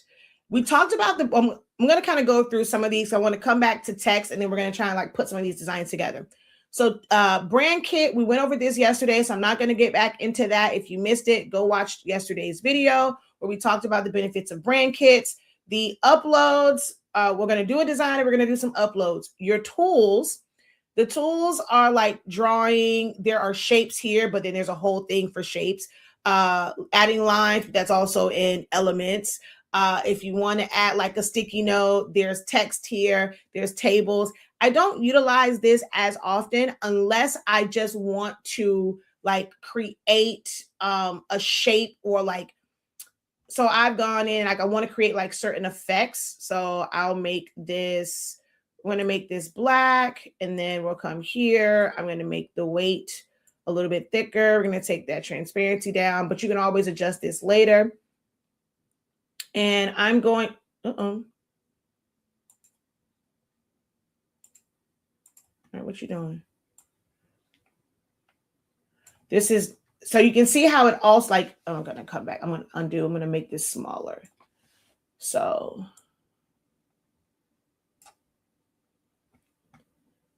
And so I've used it somewhat to do like visual effects for things.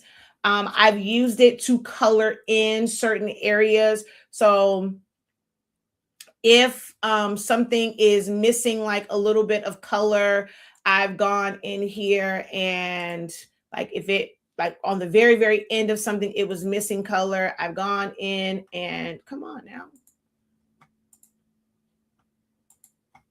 There we go. You can color in and you can go past the edge because all it's going to show is what's on the actual design page.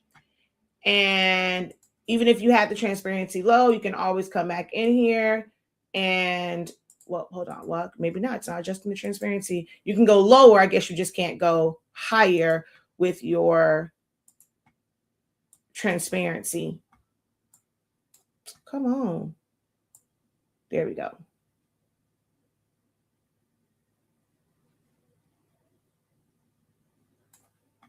It's not a tool that I use very, very often. And then here I can adjust the transparency, take it all the way up. And let me delete this one. And so you can see that as far as adjusting it, there are times when it is. Before, I used to use it to fill in like color behind something. When the remove background removes too much of it, you can use it to replace color, or you can use the you can go back in there to pixel eraser to remove that as well. Projects, we talked about this. It's just folders to organize. Like it will be there. If you upload PDF files, it will be under projects, not under uploads. If you upload PSD files, it will be in projects instead of under uploads. Oh, we didn't go to uploads and things you can upload. I'm going to go back to that.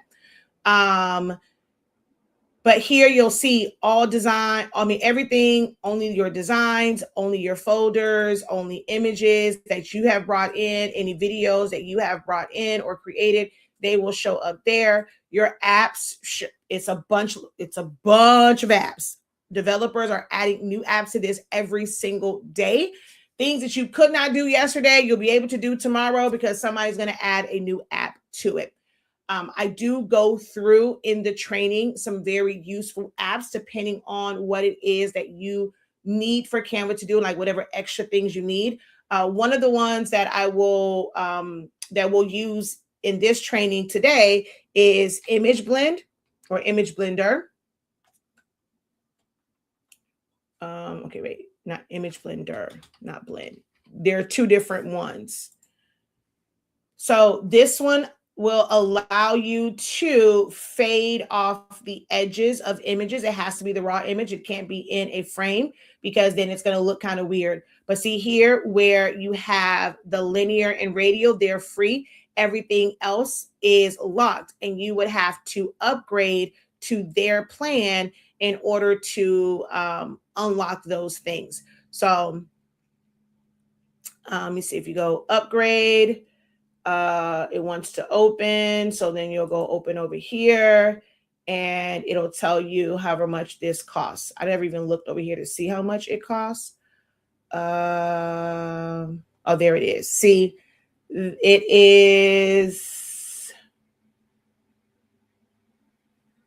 Now, I can't tell if this is $19.99 a month. If that's the case, they have lost their ever-loving mind, or if it is $19.99 one time. I can't really tell. Like this is very because it says start your 3-day free trial. So I'm not sure if it's like a one time for $19.99 or a month, because baby, if it's monthly, I have lost y'all ever loving mine. So I don't know. Like I've never really gone in to see this particular one and how much they charge, but that is, you have to go to their premium one for that to unlock all of the other features. Okay. And then image blend image, it offers different options.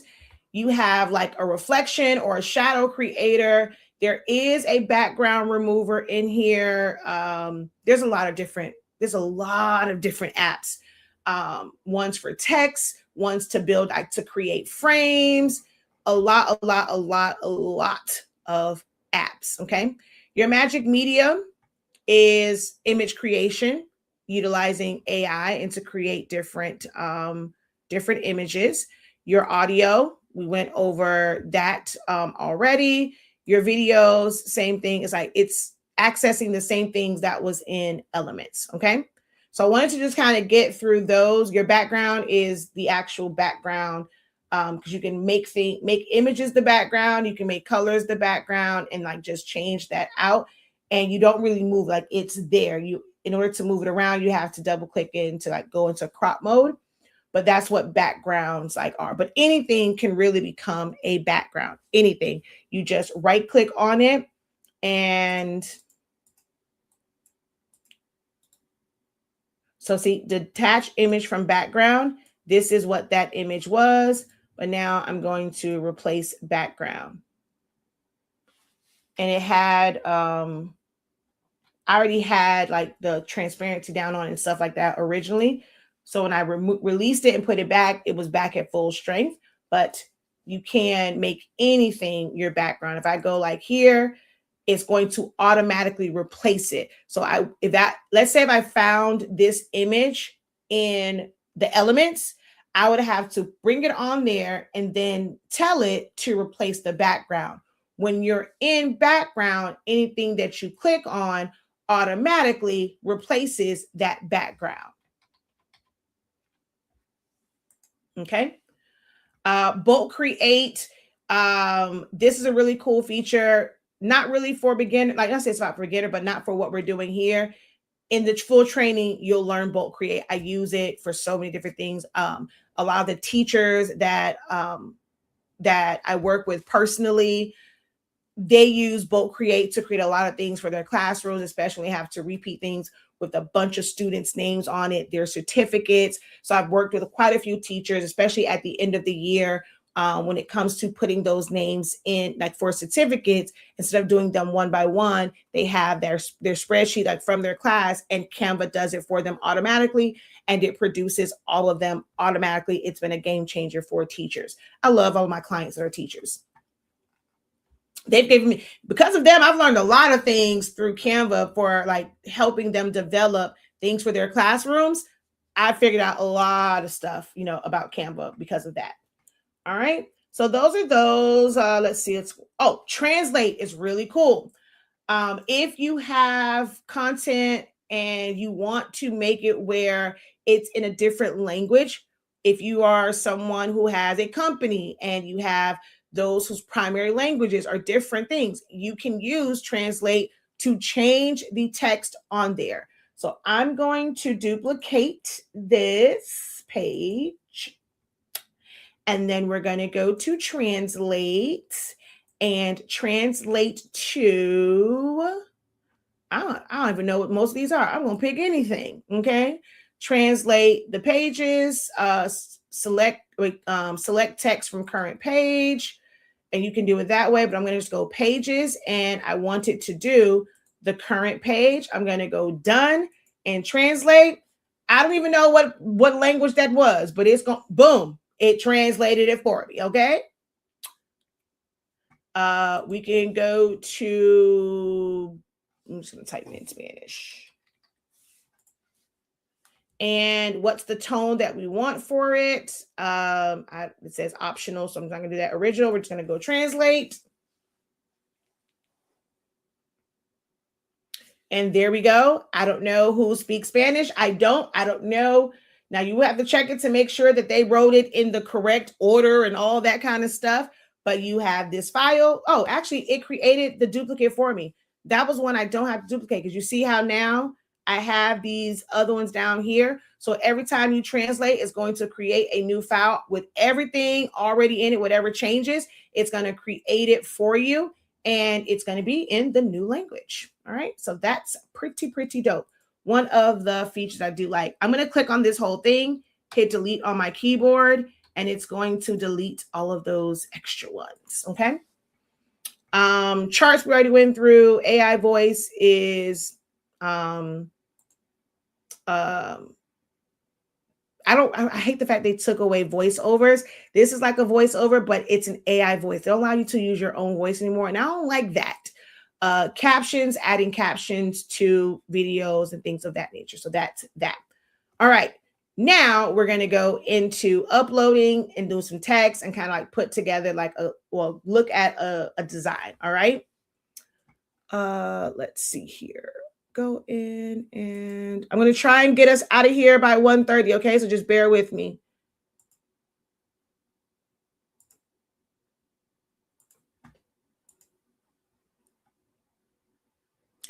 With so many apps available, that's confusing too. Yes, it can be. I do love the transparency. I use it often. Why sometimes you have to download, then upload to finish designing. I see this on YouTube. Is it because you can't save it to add more elements? I hope this makes sense. That makes perfect sense. Great question, Valerie. As we're going through these designs, I'm going to be able to answer that for you, okay? So let's talk about uploads real quick. I'm going to go to the home page. You can upload media here. That icon is the same no matter where you're at. But if you go uploads, you can drag and drop from a file straight to Canva. So if I come here, I'm about to design a shirt for my son. I'm going to design in silhouette, but I have these images here. I'm going to drag and drop this in. And so it's going to ask me, do I want to use it in a new design? Do I want to edit the image? If I go to edit the image, it takes me into the editor where I can change. Y'all saw me do this yesterday. I can change the perspective of it. I can, before I put it in my design, I can adjust the colors of it. I can eliminate all of this negative space around this before I bring it into my design, which is going to be important for certain transitions. So I'm just going to go here. It's going to shrink that down. And we're going to, you can either download this. So you can use this as an editor and then be able to download it and take it into other programs. So I'm just going to go save. Okay. And then we have the original one. And then now we have the one where the background, we eliminated all of that negative space. So you can upload that way, or we can upload and then take it right into a design. And we'll go and tell it that we want to, so I'll bring in another one. I'll bring in this one so I can drag. Actually, you know what? No, I don't want to do that one. I want to go upload. I'm going to say upload files. It's going to open up your desktop, or on your phone, it'll say gallery. I'm going to choose an image. And then it's going to come here. If I put in a new design, it's then going to give me all of those same options that we saw. Well, what type of design do you want to start this with? Because it's going to resize this based off of what it is that we select. Is it going to be a Facebook post? Is it going to be, and you can do custom sizes as well. So if I wanted to start a design, we're going to come to inches. That was 11 by 17. We're going to go create new design. And it's going to place that there. It looks like it placed it. No, it didn't. I'm like, why did it place it inside of a frame? But it didn't. So now this is here, and I get to resize it, move it around to start creating the design. But if I knew I was going to use this in a design that's 11 by 17, 13 by 19, I make it that. It brings it in. Now, when you are in a design and you go to uploads, you can simply drag and drop the same way. So if I'm over here, and go Canes, we're going to win this time. Okay, we're not going to let Ohio beat us this time. Okay. Where am I? Okay, where's the down? Oh, here it is right here. So I can go to my downloads folder. And when I drag it up, if I bring it over to the design page, or I can bring it over here. Even if I bring it over here and drop it in, it's going to show up only in the uploads section. Okay. I'm going to delete that. If I drag it over the actual design area, it's going to add it to the design, but also put it in the upload. So most times I drag and drop to the actual design area, unless it's a whole bunch of things, and I'll bring it over here and then bring in what I need and what I don't need. but it will automatically add it to the design area as well as in your uploads. You can upload full folders. So if you have, let's say you downloaded something from Creative Fabrica, it had backgrounds, it had a bunch of PNGs or JPEGs or SVGs, you can actually upload that entire folder to Canva. When we go to upload, if you go to the bottom, it tells you everything, like all the file types that you can upload. You can upload JPEGs, PNGs, HEICs, which is like the high efficiency one. That's normally how like iPhones default to take pictures.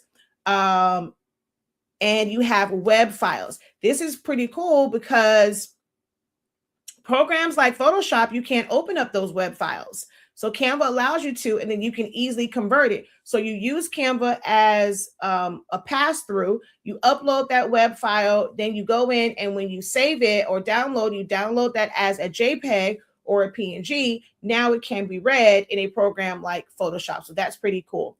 Videos, MOV or MOV, GIFs, MP4s, MPEGs, MKVs. These are all file formats. If you like, for me, I work in MKVs because of the editing software that I use. It's normally just the video and it removes the audio, and I can like put my own voiceover on it. When it comes to files, you can bring in PDF files, Word files, PowerPoint, Excel files, Illustrator files. They don't have it here, but you can also bring in SVGs, EPSs, PSD files, so Photoshop files. You can upload those directly to Canva. And then you can bring in folders, but your folders has to contain one of the approved, it has to contain the approved file formats. If it's ones that it does not open, then that folder isn't going to operate correctly. But you can drag and drop full folders. If you bring in a folder, it shows the folder with all the assets in it under projects. If you bring in files, they're just going to be either in uploads or in projects. All right, so now let's go to, where is my file? All right, so right here.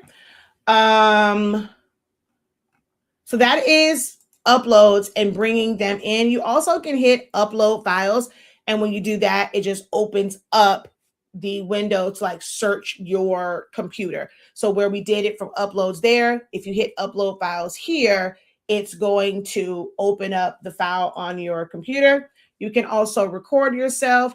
You also can upload, like, just not images, you can upload audios. Oh, that's what it was missing. You can upload MP3 files. So if you have your own audio, your own voice over, whether it was like from the voice recorder from your phone or anything like that, you can bring in your own audio as well. Okay.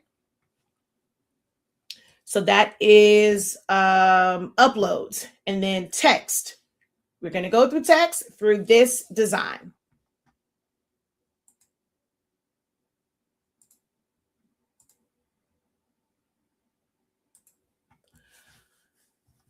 So under text, you can search for certain fonts and combinations. Once you open it up, you'll see the fonts as well. You click here to simply add a text box. You can always resize that to make it bigger. It's going to come in small. Don't feel like you are restricted to that size. You just pull that little circle and you make it bigger. You can change the weight here. However, depending on the size of this, as you increase this one, you increase the weight. When you're typing things out, we're going to go to,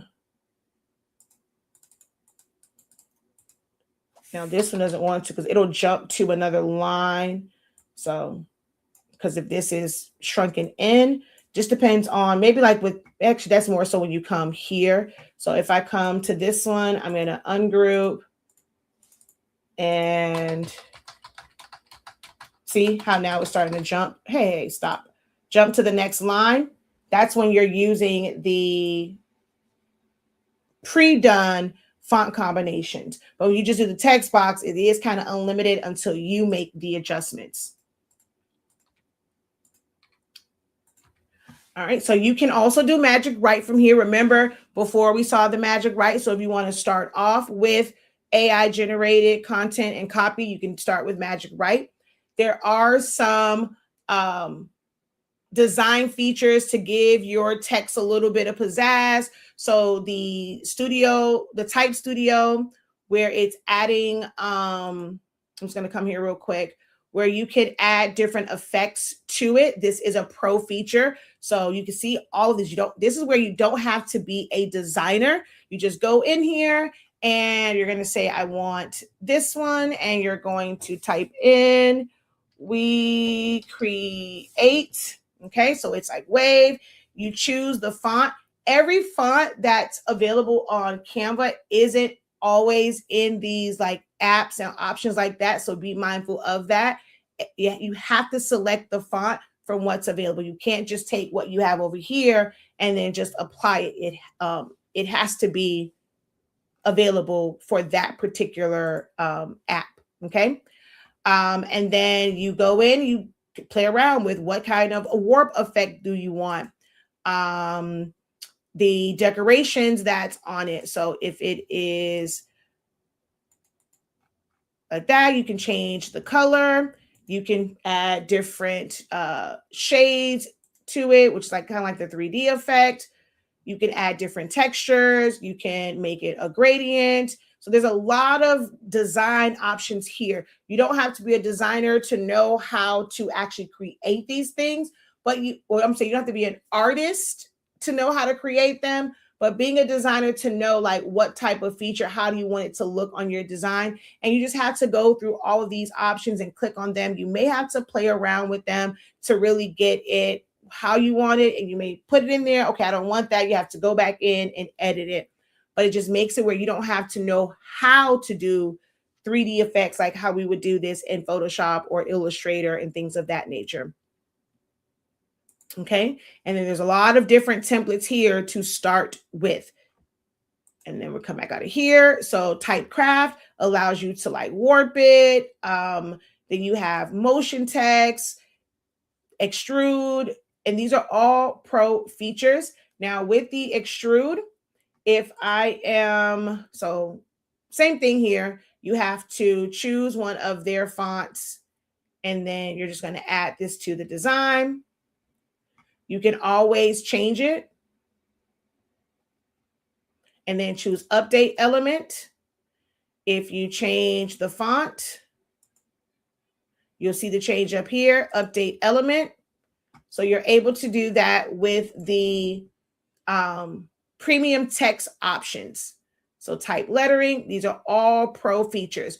The gradient, you used to have to use this one, but they have now added gradients to just your standard text, and you don't have to have pro. When you're on text and you click on the A, you're going to see some gradients here. But if you just hit the plus sign, you're going to see solid color and gradients. And you hit the plus sign to add different color gradients. And you have linear 180. Now with the other ones, you have more control over the way that gradient, like you pull that gradient in. With the one that's available to you for free, you only have these options, nothing else. You cannot change it from this and move things around. But this is the one for like the free version. The gradient for pro, you have more control over how you how that gradient shows up. Okay. Here are font combinations. If you're not strong with choosing the right type of, like the right font, and you're afraid to combine things, just explore what's here. It gives you a good starting point. You can always ungroup it. Or maybe you just see like, oh, I like one of these fonts, but not the other. You go in, you add it to it, and then you can ungroup it. If you don't want this one, you delete it. And then the font that you did like, you come up here, you change the color, and then you change out the text. Okay. But it gives you a good starting point, and explore different options and different combinations that you may not have thought of, especially if you're like some that just stick to like the same font. This allows you to explore different options and different effects that you wouldn't be able to just, innately do on your own. All right. Once you have the text, whether you are creating a text box, if you're using font combinations, if you are using the different apps, what you do here is it's going to be a little bit, I'll say different, but there are some options here. So we're going to go through those. Oh, also new feature, maybe about like a year, 2 years now, is adding page numbers. So if you're creating a book, a coloring book, an e-guide, whatever it is, you're able to automatically number the pages without having to go in and do them. And as you move the pages around, the page number automatically update. So you don't have to, if you move page 30 to page 25, now you have to remember to go in there, manually type it in and change it to 25. It does it for you with the page numbering, okay?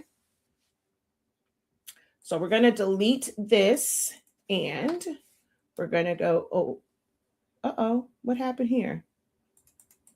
All right, there we go. Don't know how my croissant, but that's because this right here is a frame. So what happened, I didn't notice it. My croissant moved into my frame because that shape was a frame. Frames can be filled with colors, gradients, or images. And because there was no shape in the way that frame was, this particular one was set up with a frame for that area. So we're going to undo. So text, when you go into you notice here, there's no edit for text. There is effects for text. When it comes to adding shadows and lifts and outlines and things of that nature, you have to do it from effects, and you cannot stack effects or combine them on one line of text. If you want multiple effects, you have to duplicate them, line them up, and then group them together. Okay. But you have splice, hollow. You can explore all of these different options when it comes to text. I'm going to do an outline. And then here is where you would change the color of that. You can change the thickness. Now this goes to the outside. Remember before when you put the stroke on it and it was to the inside? This one goes to the outside, unlike shapes. All right, it's behind it. That's why I wanted to show that one, that it is different than the shapes. Now, if I wanted to, now this one does this little weird thing. It had this like weird part on the end, but I guess as I zoomed in, it's not there. So that's good. So if I want to have a shadow on this, I need to duplicate this text. I'm going to click on the one in the back, go back to effects. I'm going to go to shadow. I'll blur that out some, change the transparency on that, and then put this one on top so that I have the blur. Now, let's say I want to adjust that. This is something that you can only do from the desktop version, and that is hold down Control. So if I click here, it's selecting this one, right? That effect is the outline. But I'm going to hold down Control and click. You see how that jumped up to the shadow? Because that's actually selecting the one that's behind it. So now I can adjust that shadow without having to move the top one. Just use Control or Command on a Mac and then click, and it will select the one behind it. And you can go in and change the color, change the blur, change the transparency, all of those things. Okay.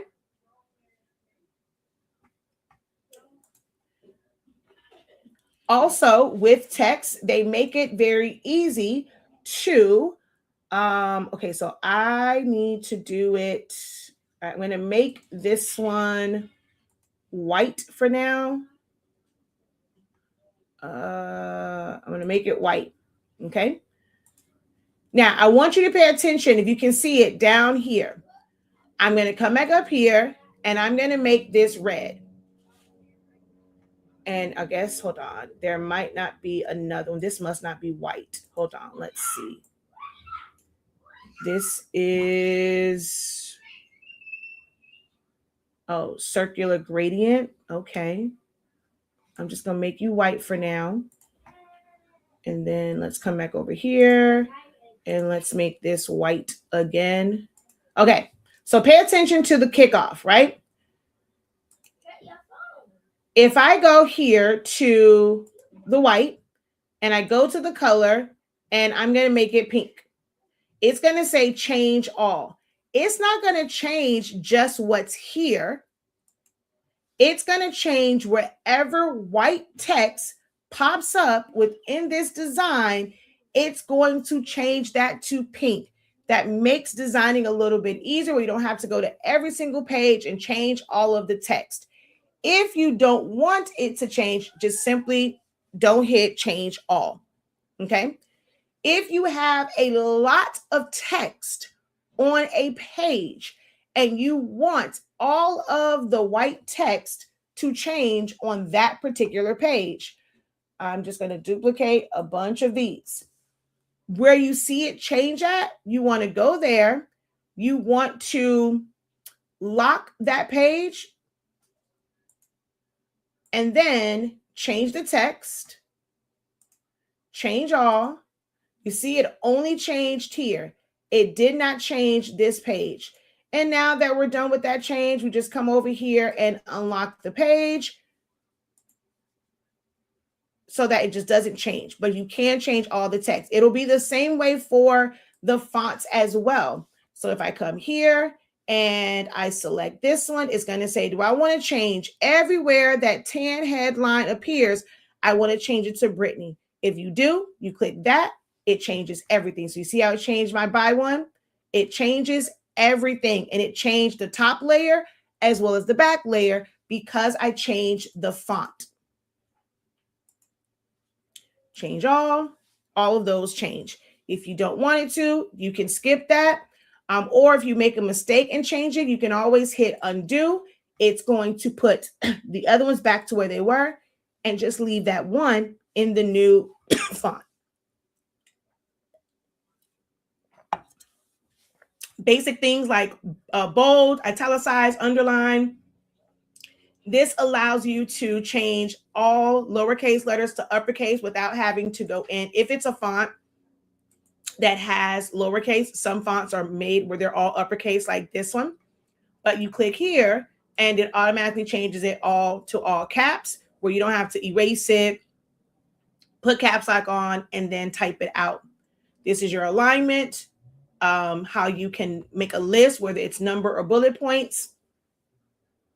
This one here allows you to adjust the letter spacing. And if you have more than one line, you can adjust the line spacing. Okay.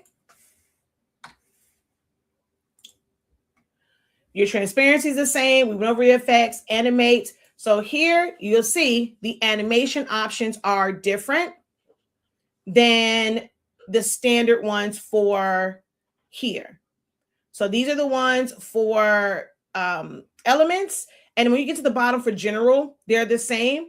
But when you go to text, their main animations change. Okay. Position will do the same thing. Copy style.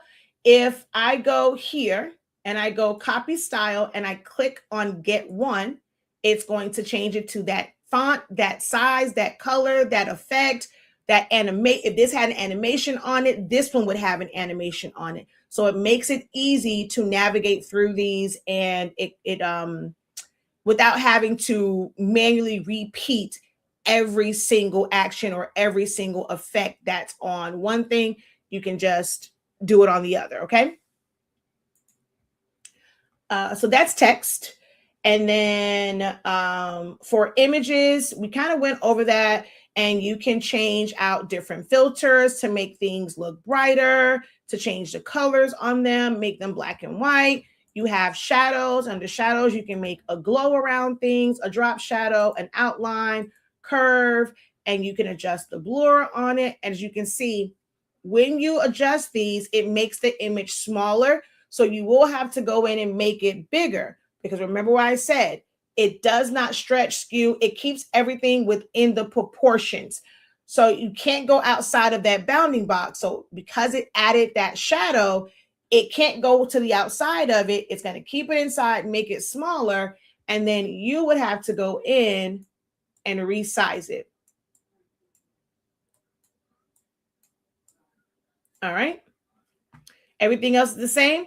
You will see a flip here for images, but if we go to text, you don't see that. So when someone asks, why do people download and then bring it back in? For things like text, you cannot mirror text. So if they needed to design that text, have it on the page, save it with like a transparent background as a PNG so that they can bring it back in and then mirror it, they have to do the download. If you wanted to add multiple colors or multiple outlines without having multiple images, you have to download that, bring it back in so that you can keep adding outlines to it because you cannot stack them. So if I go to edit, I go to shadow, I'm going to go to outline, make this a little bit smaller. If I wanted to have another outline around this, I have to make a duplicate. I duplicated the wrong thing. I have to make, there we go. Okay, there's more than one. I have to make a duplicate. And then let's say on this one, I go into edit, I go into shadows. I'm going to make that, make any color, and I'm going to change the size of it. And then I would have to line this up because remember, it makes it smaller. So now I got to figure out how to make this bigger so that it lines up perfectly and I can have that outline. You have to find the perfect size. But if I were to download just this with the outline on it, then I go and I bring it back into Canva. I'm able to add a new outline. It's going to go to the outside of that, and I don't have to worry about resizing. Either way, you have multiple steps to do. It's just up to you on how many steps you want to have. If you wanted three outlines to this, you would need 3 croissants, or you would need to download it 3 times, like twice, to be able to put the different outlines on it. It's easier for some people to just delete that from their phone or their computer compared to having 3 on the screen. And now you have to manage each one of those. If you forgot to group it, now you go and you move this one. It's like, oh crap, I got to go back. Now let me find all of them, group them together or select them, move them, resize. It can be a lot. So it just depends on how you want to maneuver through your design, which way works best for you. You have to discover that. Okay.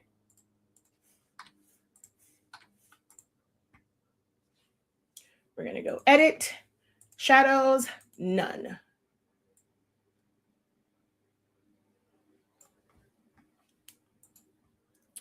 Oh, this changed. I'm going to come here. We're going to change this to here and change that.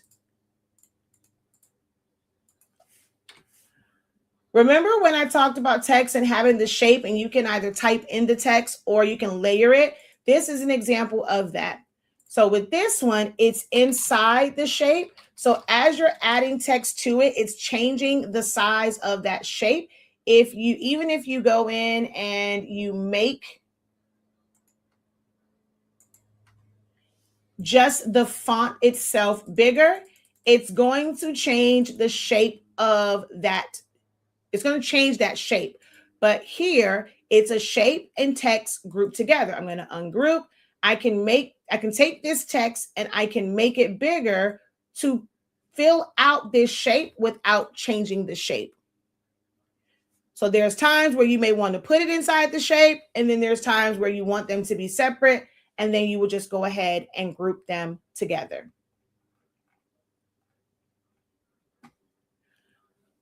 Now, to round out this, because it's already 1:30, we went a little bit past the time. I'm going to show you something really unique about like this design.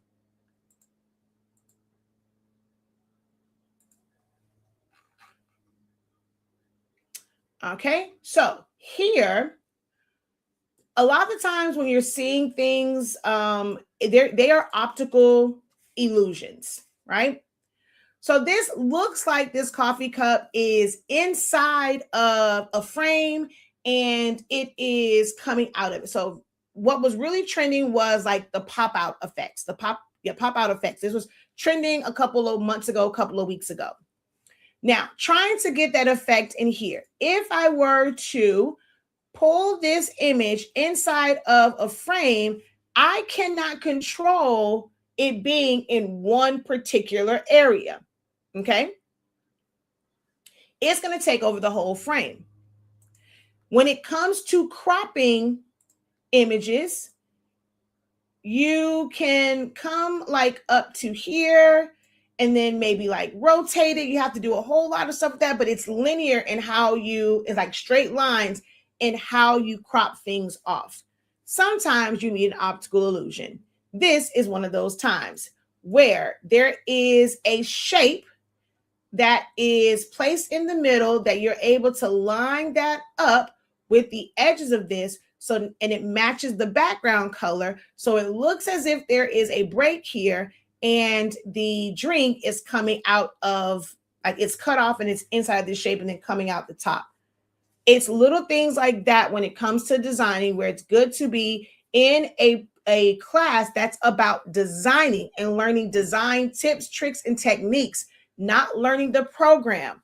Learning the program is when you enroll in our Understanding Canva. We're going to go step by step how we have lessons just for text, lessons just for images, lessons just for videos that we're going to go through for the next 3 months. And once you understand how to now use it, now how do I go and put all these things together in designs? We will create some designs, but understanding like letting that creativity flow. Some people may not have thought to do things like that. Like, okay, let me put something in there to kind of cover it up and things of that nature. That is where your design classes come in at. So you just know how to really leverage these tools. Okay. So that's that one. These are like SVGs. So if I click this color and I change it, it's going to say change all. Everywhere that blue is, it's going to change. Same thing with the orange. I'm going to go here. I either leave just that one or I go change all. So the same way, you saw how it's also changing the shapes around it. Those are shapes, whether it's an SVG or if it's just a shape, anything that is vector and it's filled with color, it will change as well. And that can speed up your design process where you're not changing out every single color, especially if certain things were made to match each other in color. You want to change it somewhere else or change it to a new color. You don't have to click on every single thing and change that color as well. Just hit the change all and it'll change all those colors. Now, those colors show up on different pages. It's going to change there as well. I'm going to run through this, zoom in, zoom out. Using your mouse to scroll, you scroll too much, you're going to jump to the next design. It's not like Silhouette where you can kind of pinpoint and zoom into a particular area. If you really want to be close up, you got to like zoom in and then you have to you can't click on this and move like that. You would have to use the sliders on the sides and on the bottom. To see, so there's different ways you can see the pages like this, and it's going to put them in a list like this for you to go through them. You hide them, lock them, duplicate them, delete them, just add a new blank page, duplicates exactly what's there. You can give each page a title. You can move it up or down in the order from here. You click on it to move it and change the order. You click on the 3 dots to do the things like copy, duplicate, like all those different things. And then you want to see everything as a whole. You have hundreds and hundreds and hundreds of pages. You click right here, grid view, and it shows you everything. Grid view is great if you want to click and drag and delete a bunch of things all at once. The grid view is the best place to do that. Let's come back out of this to the regular view. You can jump to any page from here.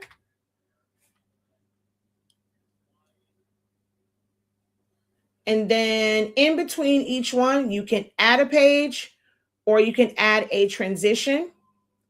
And that is just how it's going to transition from one page to the next.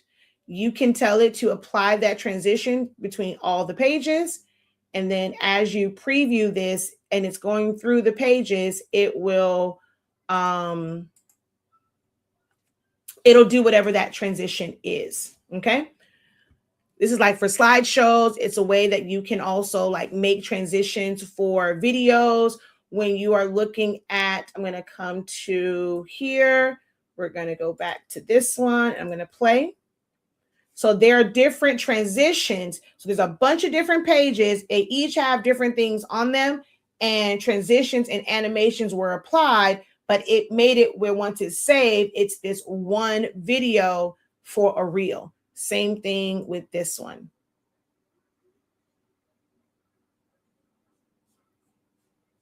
So there's transitions and animations applied to them. It's a bunch of stuff on different pages. You don't do everything all on one. You may have to duplicate them, add certain things, and then put transitions. Again, we do have dedicated sessions learning those techniques. Last but not least, I talked about it a little bit. We're going to go over how to save, and we will be done, and I will field any questions.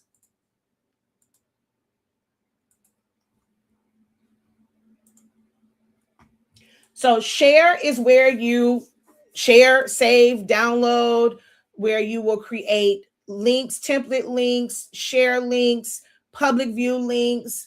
There used to be some other options on here because there was a thing on here for like a flip book. They took that away. That's no longer on here. But you have all of your socials.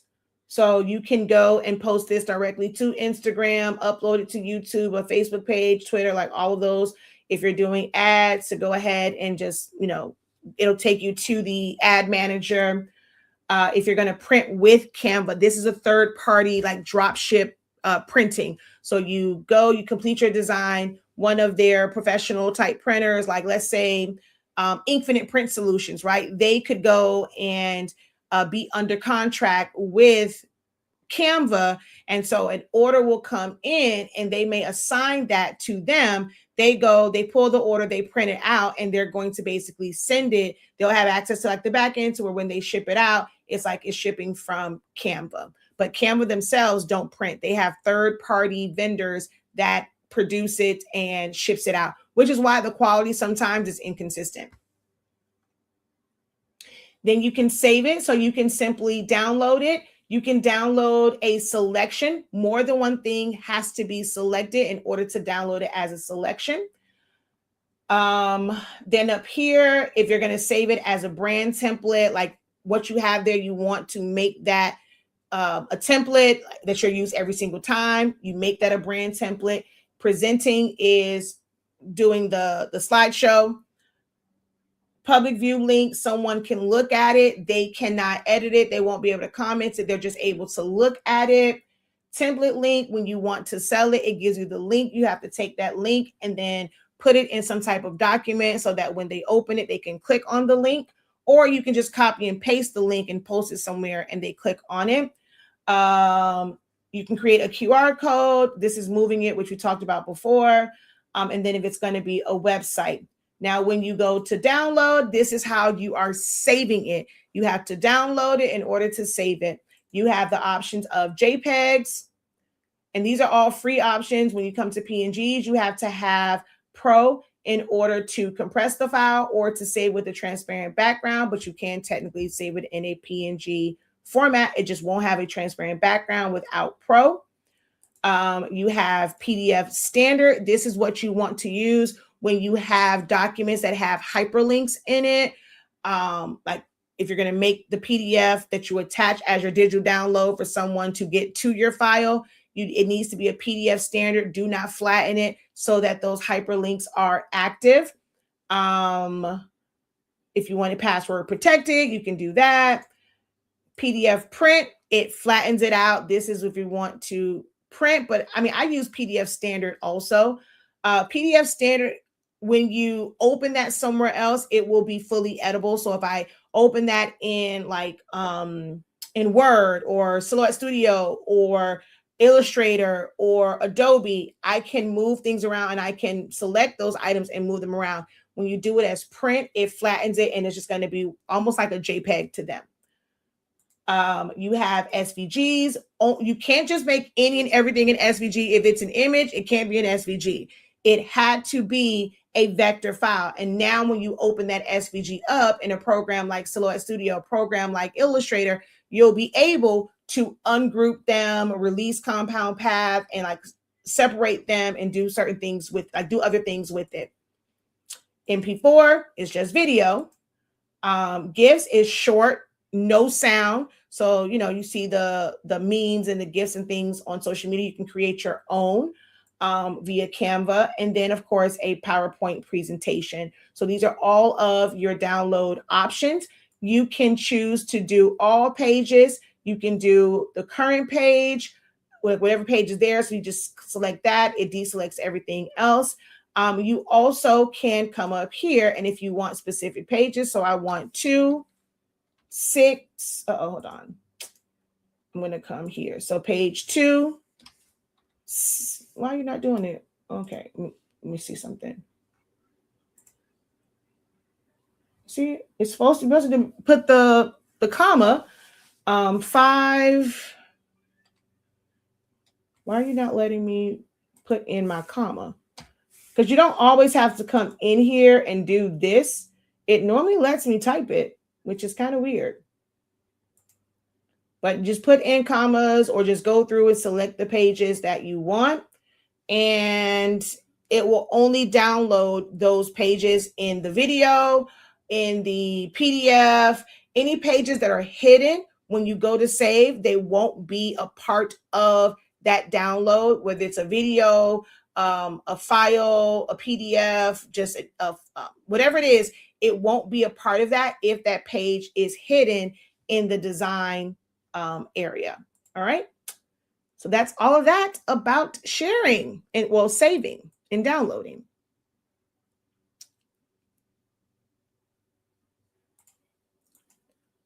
Woo, that was a lot. That was a lot. That was a lot. That was a lot. I know. That was a lot, but hopefully it's great information for you. All right. So let's see here. I use this section, good section for text. I want to create an ebook.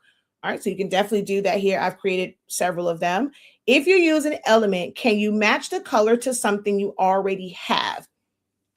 So they do have this thing that's like style. Okay, so let me see. If you use an element, can you match the color to something you already have? So I think what you're asking is to sample, which I didn't go over that. That's a great question. Let me go back into sharing. And we're going to go over here for you guys. So let's say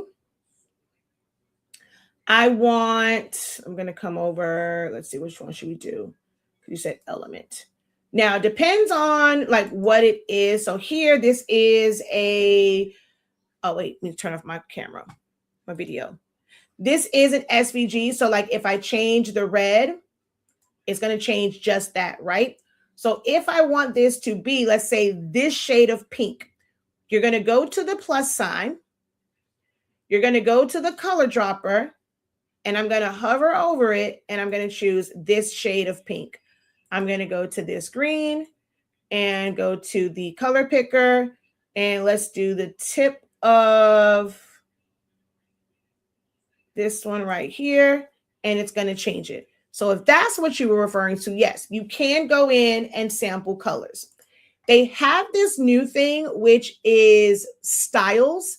So I'm going to go to elements. No, sorry, elements. We're going to go to edit. And you can style match where, let's say with this, we're going to make it where it's something that's etched. It is AI. it is going to change the element. It's not going to truly give you the same exact result back. It's going to alter it a little bit. It's matching, it's trying to read it, and it's going to match it up. Like you can make it etch, you can make it line art. If something was like a coloring book page, you want to transfer something else to a coloring book page, you can do that, but it is not always the exact. So I'm going to copy this because I forgot to do it, and we're going to undo, and then I'm going to paste. There we go. So it changed this up. It is not the exact one in any way, shape, or form. The sizing of it has changed. The leaf has changed. Everything has changed with this. So it's never going to give you that result back. It is going to alter because it's using AI. But there is a style match. The other thing, I showed it a little bit, but let's go with, so like with this one, I don't know if it'll do this because it's not a shape. Yeah, that's just going to go to the outside. Let's do,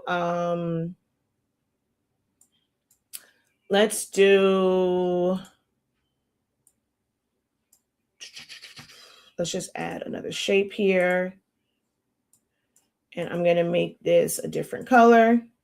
So I'm going to come here, style, and then go like that. And it changed everything. It gave it, it curved the corners. It made it blue. It put the line, the dash lines. It changed the colors of it. If I go here and I go style, and I want to copy the art style and change this one to that, it will do that. So there are ways to kind of match things, but it depends on what it is that you're wanting to do, because it's different rules for each thing. And I gotta just wait for that to process. Thanks, you are the GOAT. They didn't know. Thank you for that. Anyone else? Any questions, comments, concerns? I did drop the link. I would love to have you guys in the Understanding Canva 3-month program. Every single week, there's a different lesson.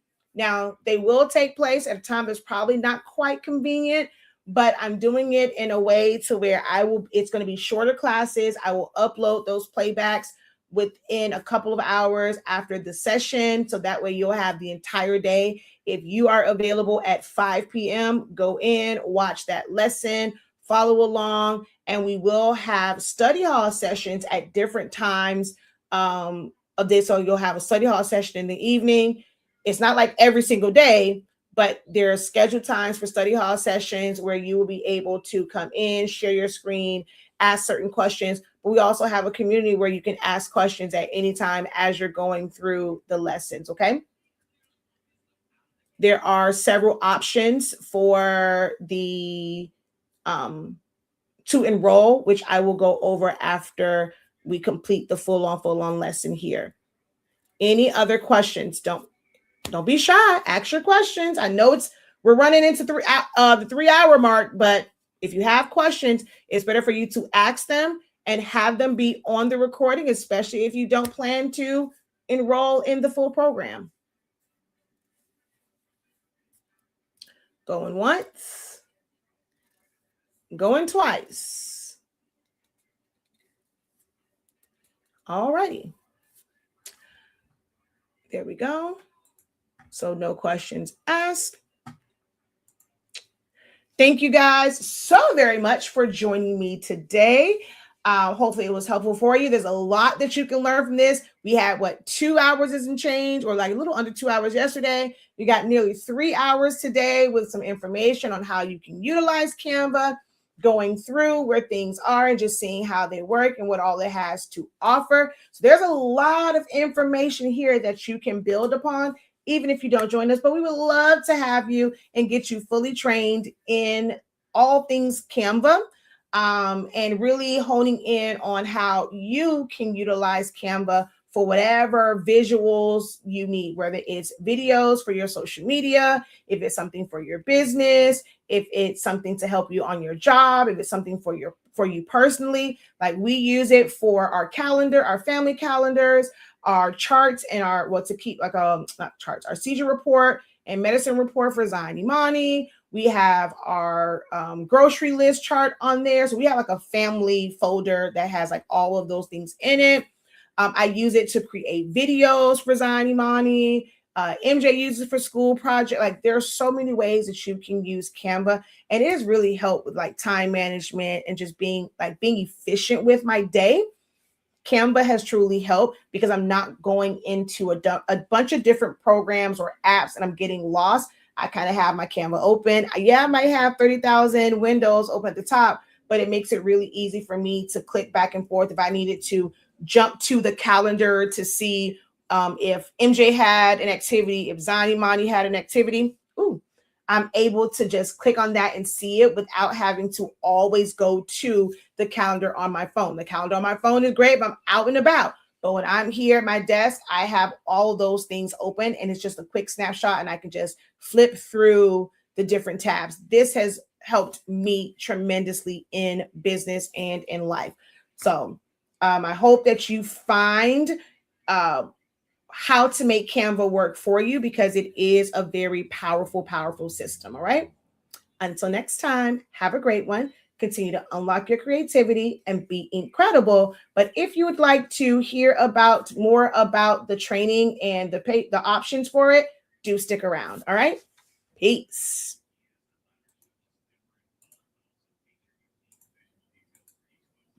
All right. So I just had to stop the live stream for that and the recording.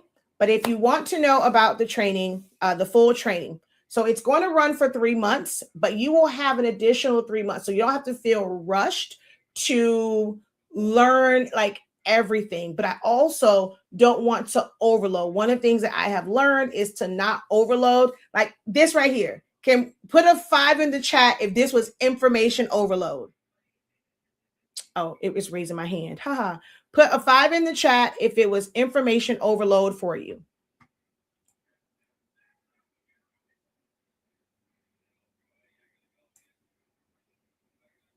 All right, so I see a couple of 5s. Even when you're in a class, before I used to try and like give you as much as possible, and because people are eager to learn it, and I'm finding that adults are impatient with learning new things. It's like it's like a shiny object. It's like, oh, someone said, I want to learn everything. I want to learn it all. It's really hard to learn it all because there's so much. You have to pace yourself. I'm a little bit different. Like I've had 26 years. I was introduced to graphic designs. So it does make it a little bit easier for me as I'm navigating through new programs because I understand certain fundamentals because I've been doing this for a really long time. And I want to apply that to how I teach. So we're doing 3 months once. As of right now, it is once a week because I know everyone's is busy. You may have another job, like an outside job of your business and things of that nature. Your schedule is kind of packed. So trying to, if you don't have a lot of disposable time and like just free time to really dedicate to learning, like when our kids are in school, they have no choice but to go to school from anywhere from 5 to 8 hours per day. They have no choice. When you pay for college, you got to show up. Like you're not trying to like fully juggle a full class load and work and kids. I mean, some people do it and it can be a burnout, but then also like a business, there's balance to it. Since this is not like for some, like, working towards like a degree, although it can help you, I'm trying my best to keep it in shorter classes for certain things. Now, if you decide to join all 3 programs, that means you're going to be in classes 3 days out the week, and that's on you, right? But I want to break it down. So for the understanding one, like we will spend an entire day on nothing but text. It might seem boring to do, but you need to really understand those texts and let it process. So we'll have a session for text, for editing videos, for putting to like for understanding and editing shapes and doing the different things to the shapes, going into the spreadsheets and doing basic things with the spreadsheets. That one can be a beast because there's so much to it with like adding sales.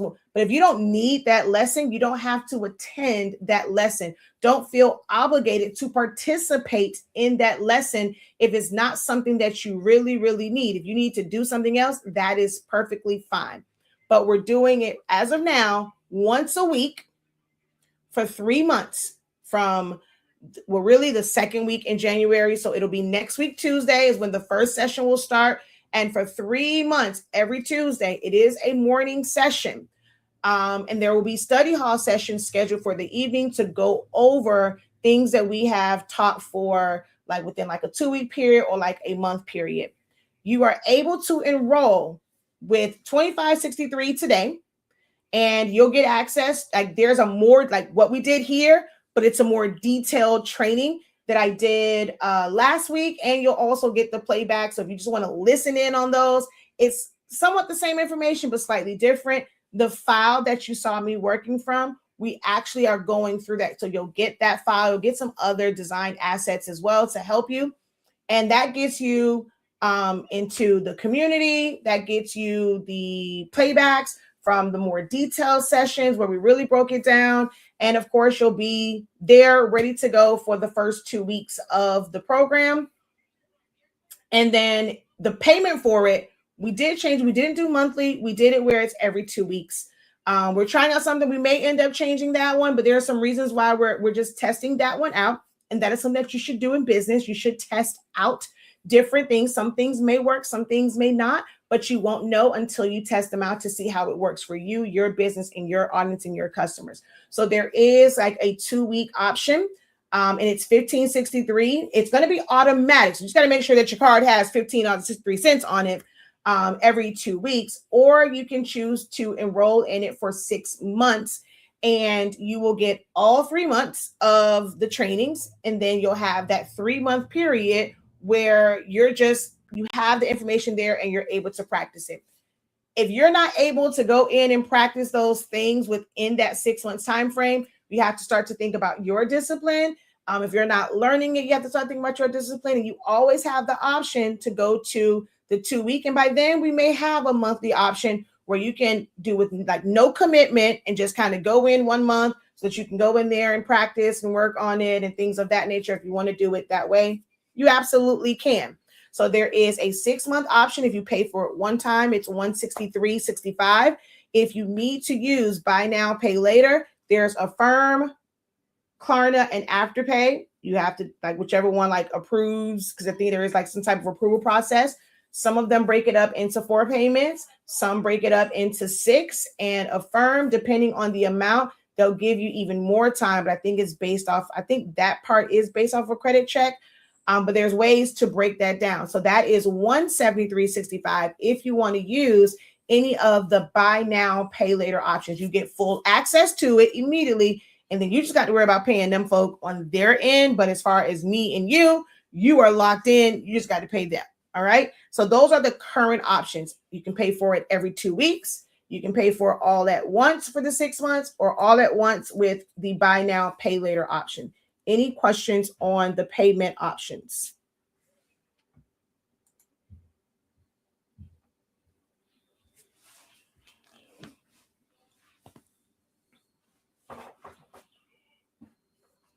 What are you guys' thoughts? Even if you're watching over on YouTube, what are your thoughts on Canva? Are you looking at Canva in a different light? Were you someone, I asked the question yesterday, but I'll ask it again today. Like, how many of you just thought of Canva as nothing but just a design platform to replace Silhouette Studio, replace Photoshop, because to design your t-shirts, design your party favors, design your banners and things of that nature? You only saw it as that. You did not realize that it had all of these other benefits to your life and your business.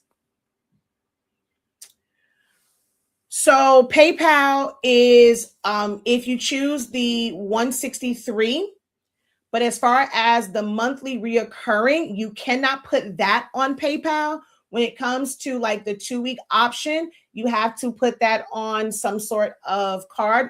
PayPal, well, it won't give you the option for PayPal for the subscription base. You can only do PayPal if you're paying for it all in one. And then PayPal has a pay in 4, or like a buy now, pay later option. And you can do that as well but you cannot put reoccurring subscriptions on PayPal.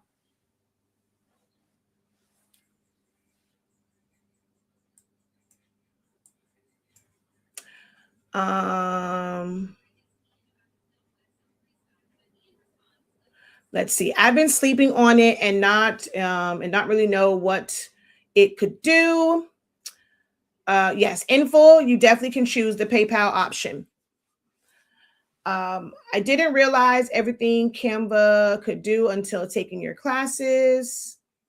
Okay, awesome. And no comments over here on YouTube.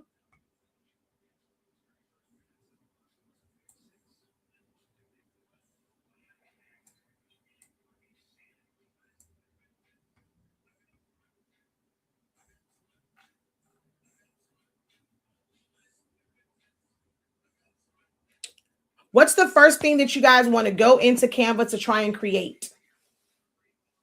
What's the first thing you want to? And then ultimately, once you learn it, what is something that you feel like Canva would be a great asset to you?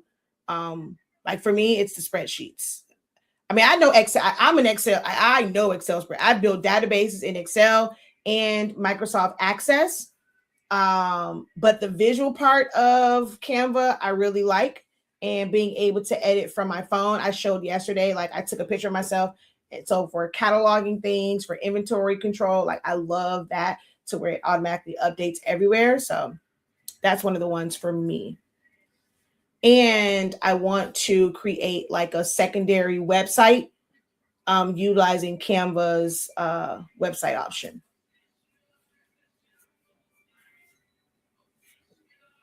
If you are someone that does print things and customize, would you consider letting your clients design in Canva and just share the file with you so that you can see it? If you need to make any adjustments, you can, and then save it yourself. Would you, any of you guys consider that? Because that'll save time for you. I didn't know Canva had different options to make designs or products until I saw your session today. I want to create service programs, but start using spreadsheets and websites. That's a great idea. And someone says yes. So yeah, the service programs, I mean, I won't be teaching that part of it. As there are some groups and there are some educators where they specialize in that, and their classes teach like how to do the things. Like, okay, this is how you're going to add your tags. This is how you're going to bring in the image. They're giving you different ideas for setting them up. One of the things that I will say is if you have, like, whenever you're taking any of those classes, this is just a little professor advice. When you're taking any of those classes, a lot of the times they are using AI generated images, and those don't always work well. They don't work well in the real world unless that person has a professional picture that was taken and it's great quality. You have to do all this adjusting to it. When you're using these AI generated images to create these things, it looks great. But then when you get the customer images, it's like, okay, this doesn't fit in here. This doesn't look right. I can't get this to size right. If you, well, you know, I'm pretty sure we all have loved ones that have passed on.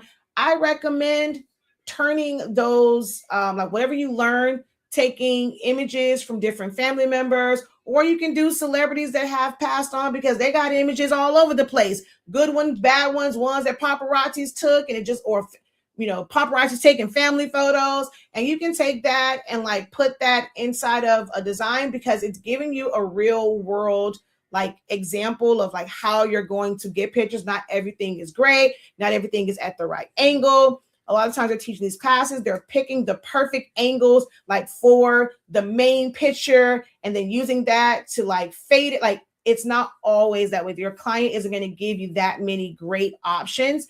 So always take that information, apply either family or go in and download a bunch of different pictures from the internet of those that you know have passed on. You know, not just like some random folk and they be like, wait a minute, I ain't dead. Why am I on this obituary?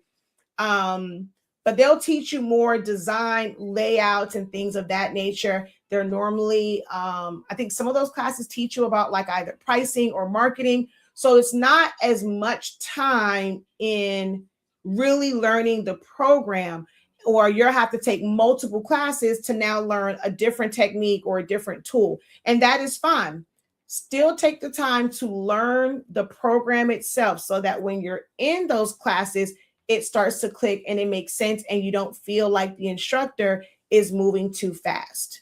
I teach you the program, how to understand it, how to use it, not necessarily how to create specific types of like designs and for specific things. Okay.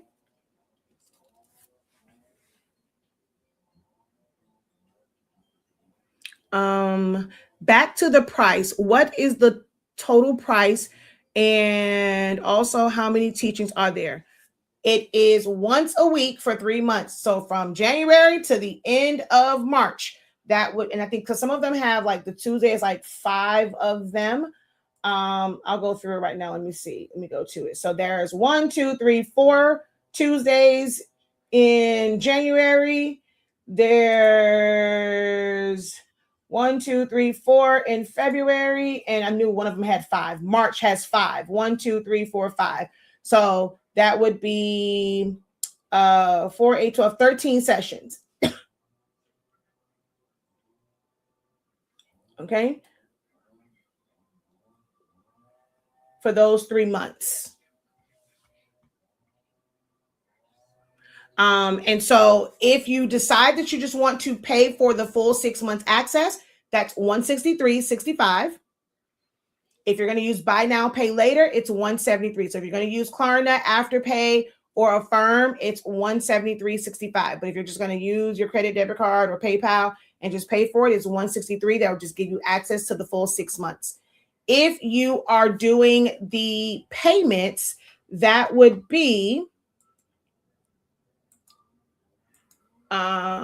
so let's say you want to pay for it, you only want to pay for the 3 months. If you feel like you can work, that might be to where you can save that way. If you feel like you can attend the live sessions or watch the playbacks, and after that 3 months, and while the classes are live, you're going to be good, you don't need anything else or whatever, you don't need that extra time, you'll save yourself some money. You don't need the full 6 months. So you can just pay for it every 2 weeks. So that would be $25.63. Hold on, actually, let me do it this way. So if you do it for 3 months only, you're looking at, so that's 1, 2, 3, 4. So it's like 6 payments, 6 or 7 payments. I'm just do 7. So $15.63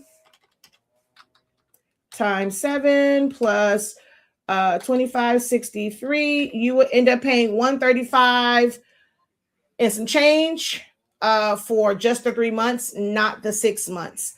But if you were doing the 6 months, that would be technically double that. So that would be 12, 15, 63 plus 25.63. You would pay $213.19. So of course you save by just selecting the 6 month option.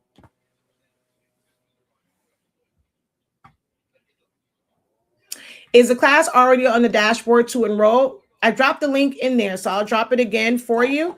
But yes, it's already on. You're already in there, Miss Vanessa.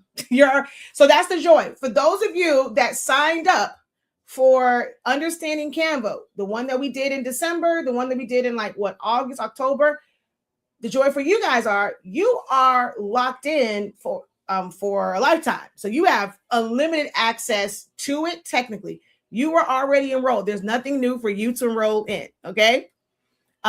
It's already there. It's already on your dashboard. You just go to it. If you were to click on that link that I put on there, it wouldn't take you to pay for it. It will go to it and it's going to say resume the course or start course if you hadn't been in it yet.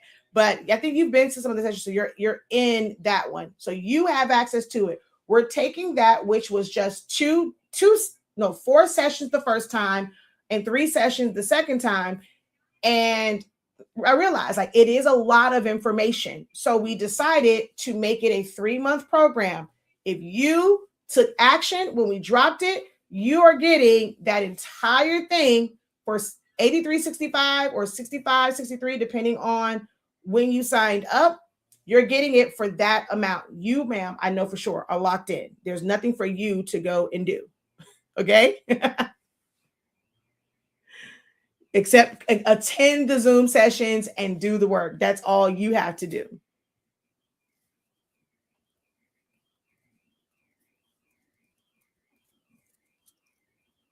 Now, that lets you know the next time we drop something, when I first drop it, is going to be the best price possible. Take advantage of it. Because once I go into the actual amount, it's going to cost you a whole lot more to be a part of it. Okay? All right. Last call. 5, 4, 3, 2, 1. All right. That completely concludes this. Until next time, have a great one. Continue to wait. Do y'all? I'm going to drop the link. Hold on one more time. Just in case. Although it's for you guys on Facebook, not Facebook, on YouTube, it's in the description of the video. It is also in the live chat I dropped. You should be able to scroll up to see that, since there aren't that many comments on there. But I also will put it in the comments of the playback. Once I end this, I will put it in the comments of the playback as well. Okay. There we go. So there is the link. All right, y'all. Peace.